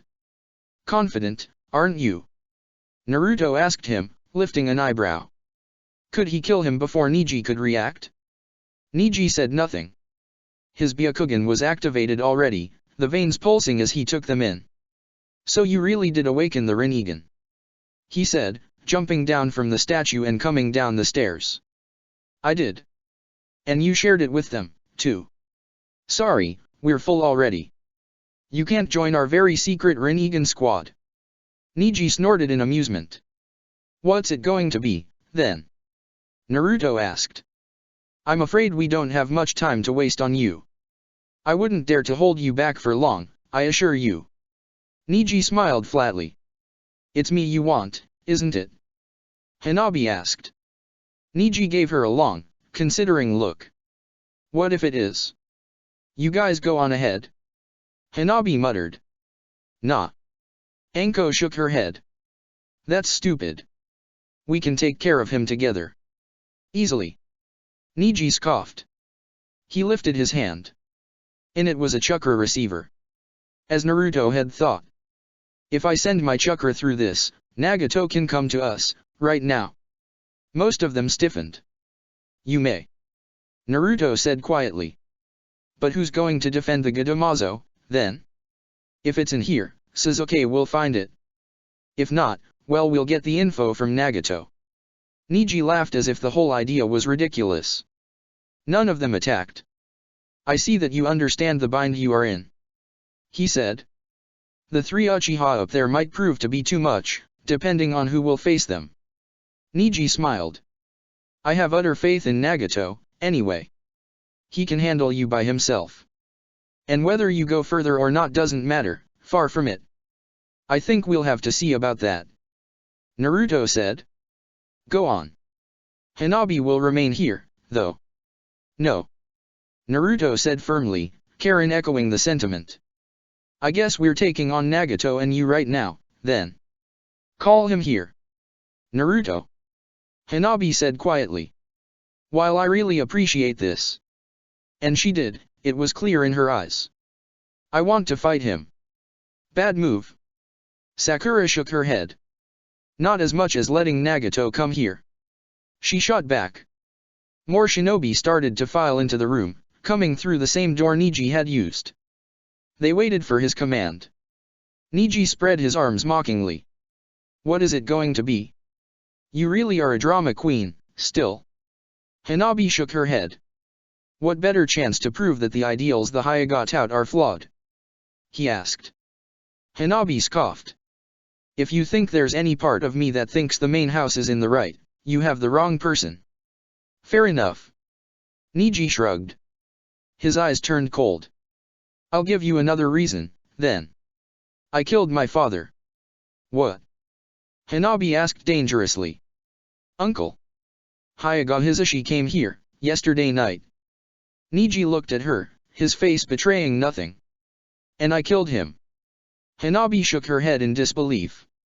Out of all people. Why did you why him? What do you think? That you lost sight of what you aimed to do in the first place, perhaps. On the contrary, I see things much more clearly than before. But you're right, you're not much of a main house member, now. I will go for Hinata, instead. She stiffened. That. Hanabi took a fighting stance. Is something I'm afraid I can't let you do. Then tell the others to go and not to attack my men. Silence. This is not the best time, Hanabi. Naruto said. You have access to the animal path. There are many other ways we can summon each other. Take the path back for the time being, if you need to. I know you understand the basics of it. Naruto sighed. I need to do this. Hanabi repeated. I'm sorry, but I won't budge on this. No, I understand, I think. Hanabi smiled a fond, true smile. I knew you would. Take it from me and summon me there, if you need to. I will try to make this quick, anyway. I trust you. Thank you. We will talk later, once all this is over. Yes. We're going. Naruto called out to the others. Despite some of them protesting, they went through the door. Niji's soldiers let them pass. Why? Karen shook her head. You've heard her. There was no way she would have accepted anything else. Naruto shook his head. And despite what I said in front of him, we can't afford to fight both Nagato and guys like Obito at the same time. Still. I don't like it either, but Hanabi's strong. And she will call for us if there's anything. Naruto shook his head, stealing his own resolve. Karen nodded slowly. They went through the next set of doors, and were almost blinded by the sudden light. The sun was high in the blue skies. There were no clouds in sight, above. The group landed on a white bridge, one among many others, one that stretched on over a long distance, all of them leading into the city fortress. The five of them moved forward, down the ramps, and toward the fight. Under them, there was nothing but a vast expanse of clouds. Chapter 140, Caged Tiger. Hanabi relayed the message to Suzuki. Suzuki, who shook the blood off his sword. At his feet lay an Akatsuki member. Nagato had been recruiting, still. The three members they had just defeated had felt surprisingly easy to take care of. Either there were not so many strong ninja left in the world for Nagato to recruit, or they had gotten much stronger.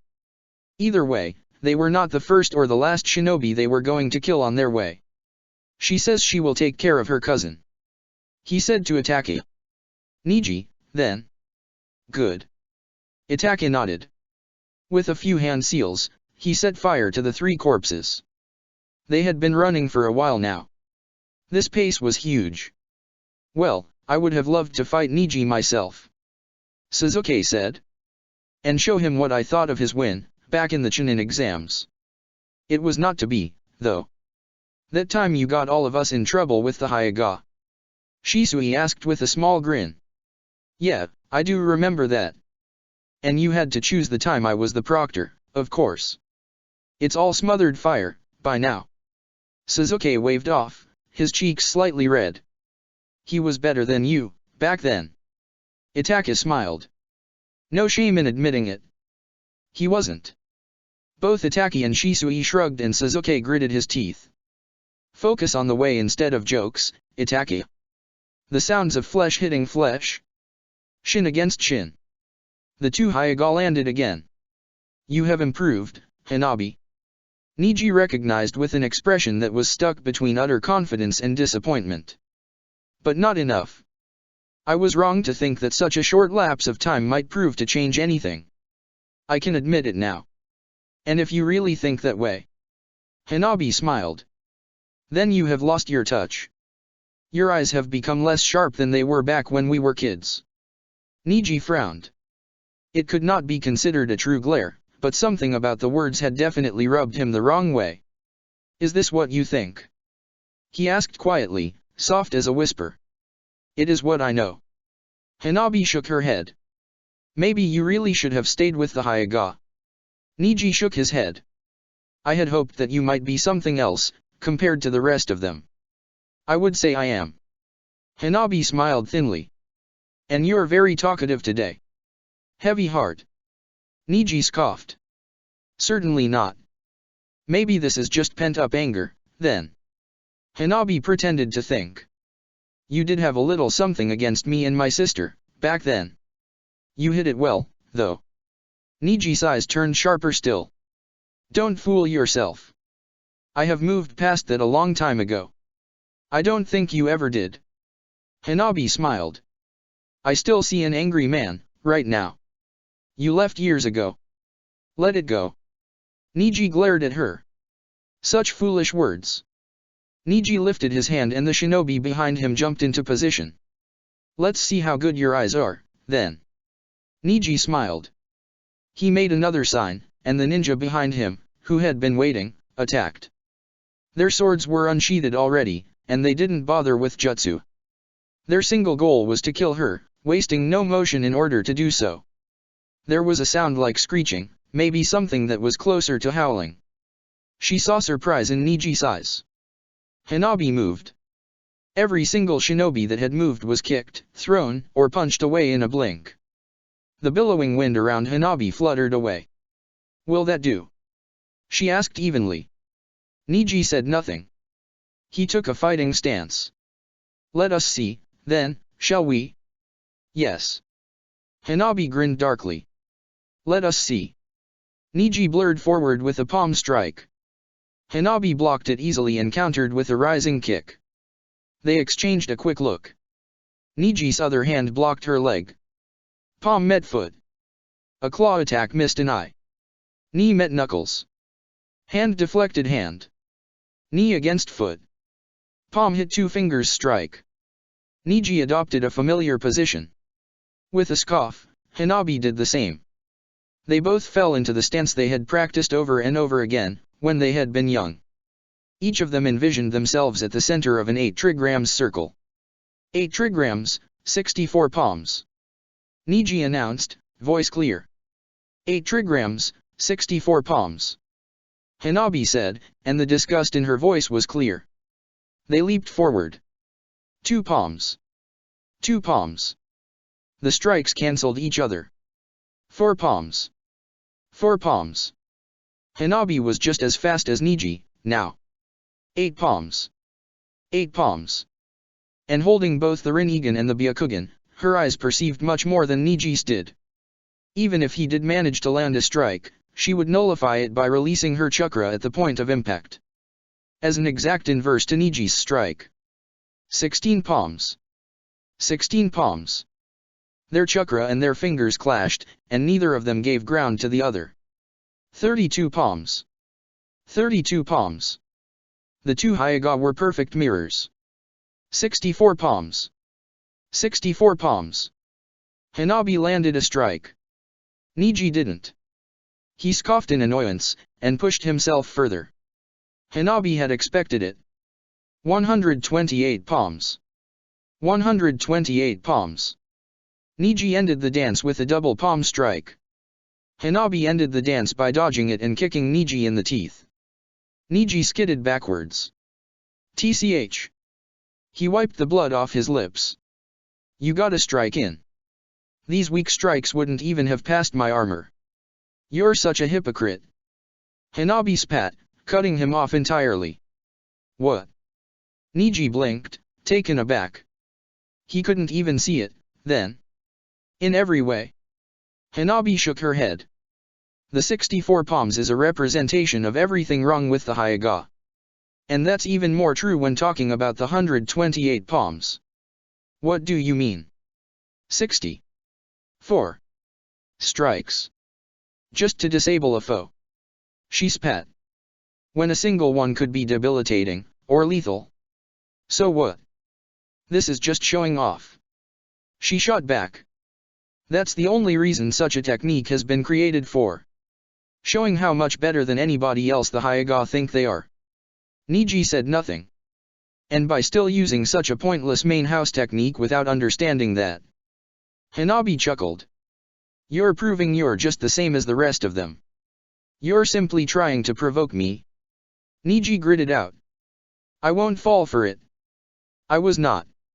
She retorted. They stood there facing each other in tense silence, their eyes analyzing, overanalyzing everything about the other. For someone who blathers so much about being free. Hanabi began. You sure as hell haven't done much for your fellow branch members. This would have come later. Niji grunted.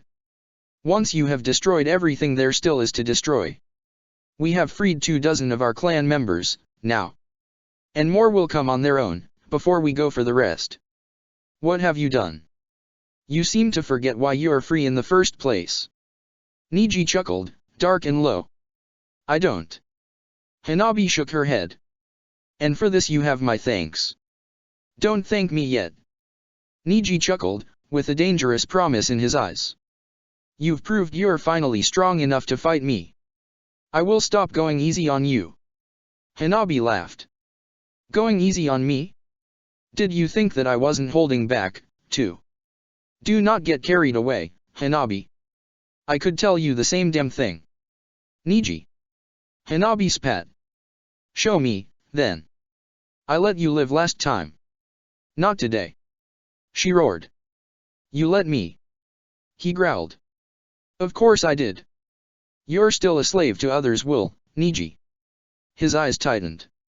I am free. A free man chooses. Hanabi screamed. Tell me, Niji, can you leave? Or does your new master not allow you to? That did it, apparently. Lightning wreathed Niji from head to toe. He disappeared and reappeared behind Hanabi, with a falling kick. Wind shifted. The element gathered around Hanabi's arms and legs. She dodged the kick. The wind wrapped around her body and she struck back. Niji was carried away by a compact, raging hurricane. He blurred away once more before hitting the wall, and was upon her once more, lightning shaping itself into claws. Thunder Emperor's lightning claw. Niji growled. Even your names are pretentious. Hanabi roared, dodging under the 3 claws of floating electricity. With the grace of a dancer, she twisted to the side to dodge the following left-handed thrust as well. He swiped again, and the claws switched hands, aimed for her head. Hanabi bent backwards. Low. Niji swiped upwards, and the chakra blades grazed her leg, not managing to go through her armor entirely. Hanabi countered with a knee strike to Niji's sternum that sent him reeling. He retaliated with a gentle fist strike with his foot, aimed at her shin. She negated it, noticing his surprise. So you know how to counter the gentle fist, then? He grunted. You didn't expect me not to learn how our techniques worked, did you? She sent a spinning kick upwards, aimed at Niji's head. One that he dodged by jumping back. His claw extended and she barely managed to dodge. Part of her hair got shorn off. Her left hand aimed for his heart, in the simplest, most lethal takedown known to the Hyuga. Niji blocked it, of course, as he knew how to prioritize. He didn't dodge the wind-enhanced punch to his brow. That probably rattled his skull, Hanabi thought. Taking a solid wind hit when you were using lightning really sucked. And it sucked for Niji too, apparently. He had trouble standing up, apparently. His cloak was flickering. Hanabi was already flying toward him. Lightning release, vacuum palm.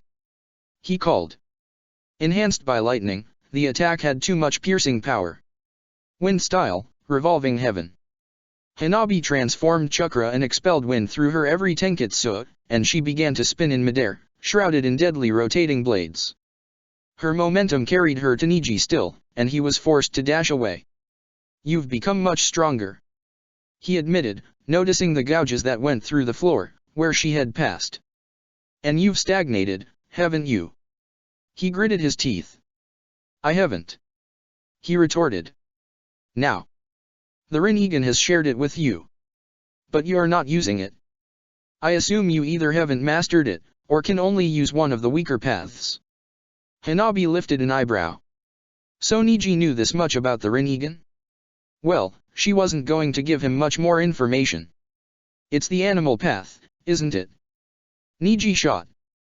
He had always been annoyingly perceptive, when it came to others. Hanabi shrugged. Well, balance is key. It wouldn't make sense for me to use one of the more offensive paths if I'm already strong enough to beat you at your own game. Hanabi retorted. Besides, I don't think I'm going to need it. The shroud of yellow lightning shifted, starting to look more and more like a tiger. That's how you see yourself, don't you, Niji? A caged lion. Or a tiger, then. Hanabi said in clipped tones. She could see the words angered him. Good. Two people could play at this game. Well, guess what? This time, you didn't need any help. She smiled. You caged yourself. With a roar, he threw himself forward. That was the second step of his jutsu. His claws dug deep into Hanabi's shoulder. Niji moved again. The second step of the lightning cloak, no matter how it was expressed, was simply too fast for her to follow with a mere wind shroud. Lightning bit her leg, now. Hanabi cursed. An attack strong enough to cut through her armor would likely have left a nasty wound on her leg, without it. This is the Thunder Emperor mode, Niji said, walking toward her slowly. She was pretty sure he made a point of letting her see how terribly glorious and superior his technique was. That was fucking Niji to a T. Yes, she muttered. Your self-indulgence is very impressive, as always, cousin. He grunted in annoyance. But you're right. I can't hope to match your speed. Wind is ill-suited for that, on its own. I am going to use the Rinnegan, after all. Hanabi weaved several hand seals, blocking Niji's strike with her shoulder. Summoning, Reija. A small-sized, clawed animal that looked similar to a shimmering, translucent blue wolf appeared, hovering above the ground. It made a small sound. A cry that sounded hungry. It became agitated once it noticed Niji, and began to leap about. What the hell is? Summoning, Reija. A second one appeared. Oh no you won't. Niji roared. I will. The moment he dashed forward, intending to hit Hanabi, one of the small Reija threw itself on its path, faster, much faster than Niji had expected, Hanabi knew. It became a hovering, fast, ghostly ball of electricity and part of Niji's lightning cloak got eaten. What manner of how? Summoning, Reija. Niji tried to move forward again, but the three Reija that waited for his next move eagerly prevented him from doing so. He gritted his teeth. Summoning, Reija. Hanabi started to laugh. The last creature stayed close to her, on her shoulder. I thought you were supposed to show me the glory that is your ninjutsu, Niji. Hanabi shook her head. They're not very aggressive creatures, these ones. But they can be a bit hungry. Hanabi pulled her bow out of Naruto's mind space. The rage blindsided Niji, who didn't expect it. He closed his eyes and shot a vacuum palm toward Hanabi. Wind style, revolving heaven. She spun again, covered in chakra, and for an instant, Niji didn't see her at all. Hanabi knocked an arrow, and enhanced it with some of the wind chakra floating around her. Niji scoffed. That's it? Do you think I'm even going to need my full speed to dodge this? Hanabi ignored him. She shot toward him. Rolling his eyes, he moved slightly to the left. The arrow passed him harmlessly. Ninja art, advanced body replacement. Hanabi called, with a grin. Then he noticed something was off. The arrow was full of chakra. Just kidding. She said, mockingly. The Hanabi in front of him disappeared in a puff of smoke. A clone. The arrow she had just shot flew toward the stairs, enhanced by wind. Then she reverted to Hanabi, still covered in wind. She gave him a mocking salute as she reached the door. Niji cursed as he whirled around, even though his Byakugan had already seen what she had pulled off. The great doors started to open already. The rage blocked Niji's way, and she made her escape through the first set of doors, and then the second one. Well, aren't you coming, Niji? She mocked. The sun's sudden apparition almost blinded her. Hanabi landed on a white bridge, one among many others, one that stretched forever, going into the city fortress. They must have sat over water once, but today, there was nothing but clouds. Far away, in the distance, hidden by a bank of them, her Byakugan allowed her to see a glimmer of purple. One of them. She thought. Hanabi could fly, but didn't want to have to deal with the hassle, right now. Niji didn't have anything like it, likely. She steeled herself. No time for hesitation. Hanabi weaved hand seals. Summoning, Golden Eagle. Hanabi jumped on top of the summoned animal, and gained some height. The rest of the UMI shinobi had probably passed through here, but she couldn't see them. I'll meet them later. Niji came out of the doors, a blur of light. He had managed to dodge the Reija, then. She hadn't really expected anything else. He pushed off the floor, clearing a long distance with a lightning-powered jump. Risky move. He either was extremely confident in his ability to not miss his jump, or had something he could use. Azura path, relocation. The three other Reija reappeared next to Hanabi. Niji cursed, and used chakra to push himself off to the side in order to avoid Hanabi completely. The Reija followed him, and started to eat part of his armor. His frustration was obvious to her, now. And he was stuck in midair, where he had trouble redirecting himself. Hanabi carefully summoned an arrow from the mind space. She raised the bow in silence, feeling the sweat on her fingers. Was this hesitation? Hanabi knocked the arrow, and then she pulled slowly, firmly, raising it to her cheek. She was as precise as it went, with a bow. And here was a shot she couldn't afford to miss. Wind gathered. And memories came, unbidden. I think there are 6 of them. A 6-year-old Niji began. Nuh-uh. Hanabi shook her head. I can see 7. How would you even know this? He muttered. You just awakened the Byakugan months ago. So what? She said angrily. I can use it like father already. He said so. Oh. He said, a bit mockingly. Hayashi-sama said so. To his precious daughter. It must be the truth, then. Exactly. She grinned. You're not that dumb. Please focus. Niji rolled his eyes, even as a small smile grew on his face. I'm having some trouble reading their lips. Teach me, I can see them good. See them well. Niji corrected her automatically. I doubt that you can, but alright. You know. Someone began, dryly. It is considered a bit rude to use your Byakugan in the compound. They shrieked. Hisashi stood there, looking at them. There was a faint trace of amusement in his eyes, too. Father. Niji blinked. And if you didn't see me coming, maybe you should still practice your peripheral vision, Niji. I will. Niji muttered. Then, he hastily added. It was my idea, Hanabi didn't. It was my idea. She said angrily. Don't pretend it's not true. Your ideas are boring. What? He screamed, just as angry. They're not. Take it back. Hisashi snorted. Well, scram now. I won't tell anyone. It's good to see you two getting along. Niji threw him a grateful smile, and Hanabi a grin, with a tooth missing. Hisashi chuckled. Maybe his son wasn't doomed to resent the main house, in the end. That was the best he could hope for. Well. Never mind. Stay here, and I'll teach you to spy on people properly. Hisashi finally said. Something like tears blurred her eyes. But she was Hyaga.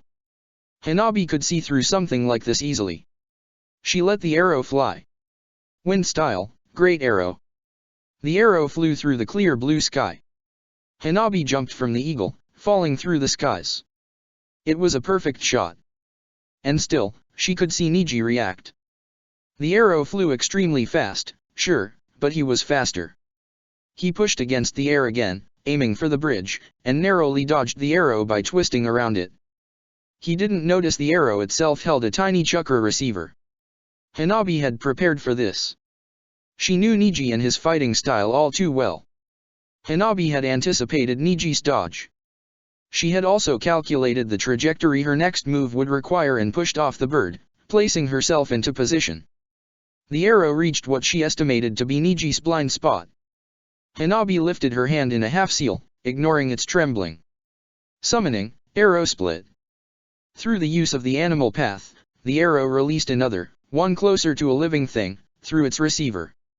One that burst out with violence, surrounded by a spiral of wind. One that headed back toward Hanabi at the same speed as the original. One that pierced Niji's spine cleanly. The wind around it that drilled into him, on the other hand, left a messy wound. He howled in pain, a shrill, undignified sound. Hanabi felt something inside her stir. He crashed down on the bridge-like ramp in a bloodied heap. And there he stayed, unmoving. Ninja or not, this was not the sort of injury he could handle. Hanabi dispelled the arrow before it reached her. She slowed down her fall, and her eagle caught her again. After hesitating some more, she flew toward Niji's crumpled form. I'm sorry, Niji. She said quietly, coming next to him. That's it. Knowing him, he had plenty more tricks and impressive techniques in reserve. On any other day, she would have wanted to see them, too. Right now, she had no time for this. And Niji couldn't move, anyway. He scoffed, a rattling sound. Don't be. You beat me, fought smarter, you're stronger, and I lost. He could still talk? I meant that I'm sorry it came to this. She shook her head. I won't let you harm Hinata. I know. He muttered. He would bleed out, if she left him like this. She would need to. These were not actual Reija, were they? Niji finally asked. That's what you want to know? Of course they're not. Hanabi laughed. These were no mythical creatures.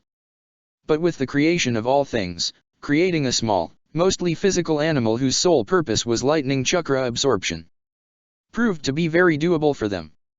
Hanabi just had to pester Naruto into doing it. Of course. The Rinnegan, then. He muttered. Yes. You're going to kill me, aren't you? Silence. Yes. Hanabi admitted. I am. A sharp smile spread on his face. Do you think you can? He asked, eyes alight with light once more. Hanabi saw the lightning chakra gather around Niji one last time. How?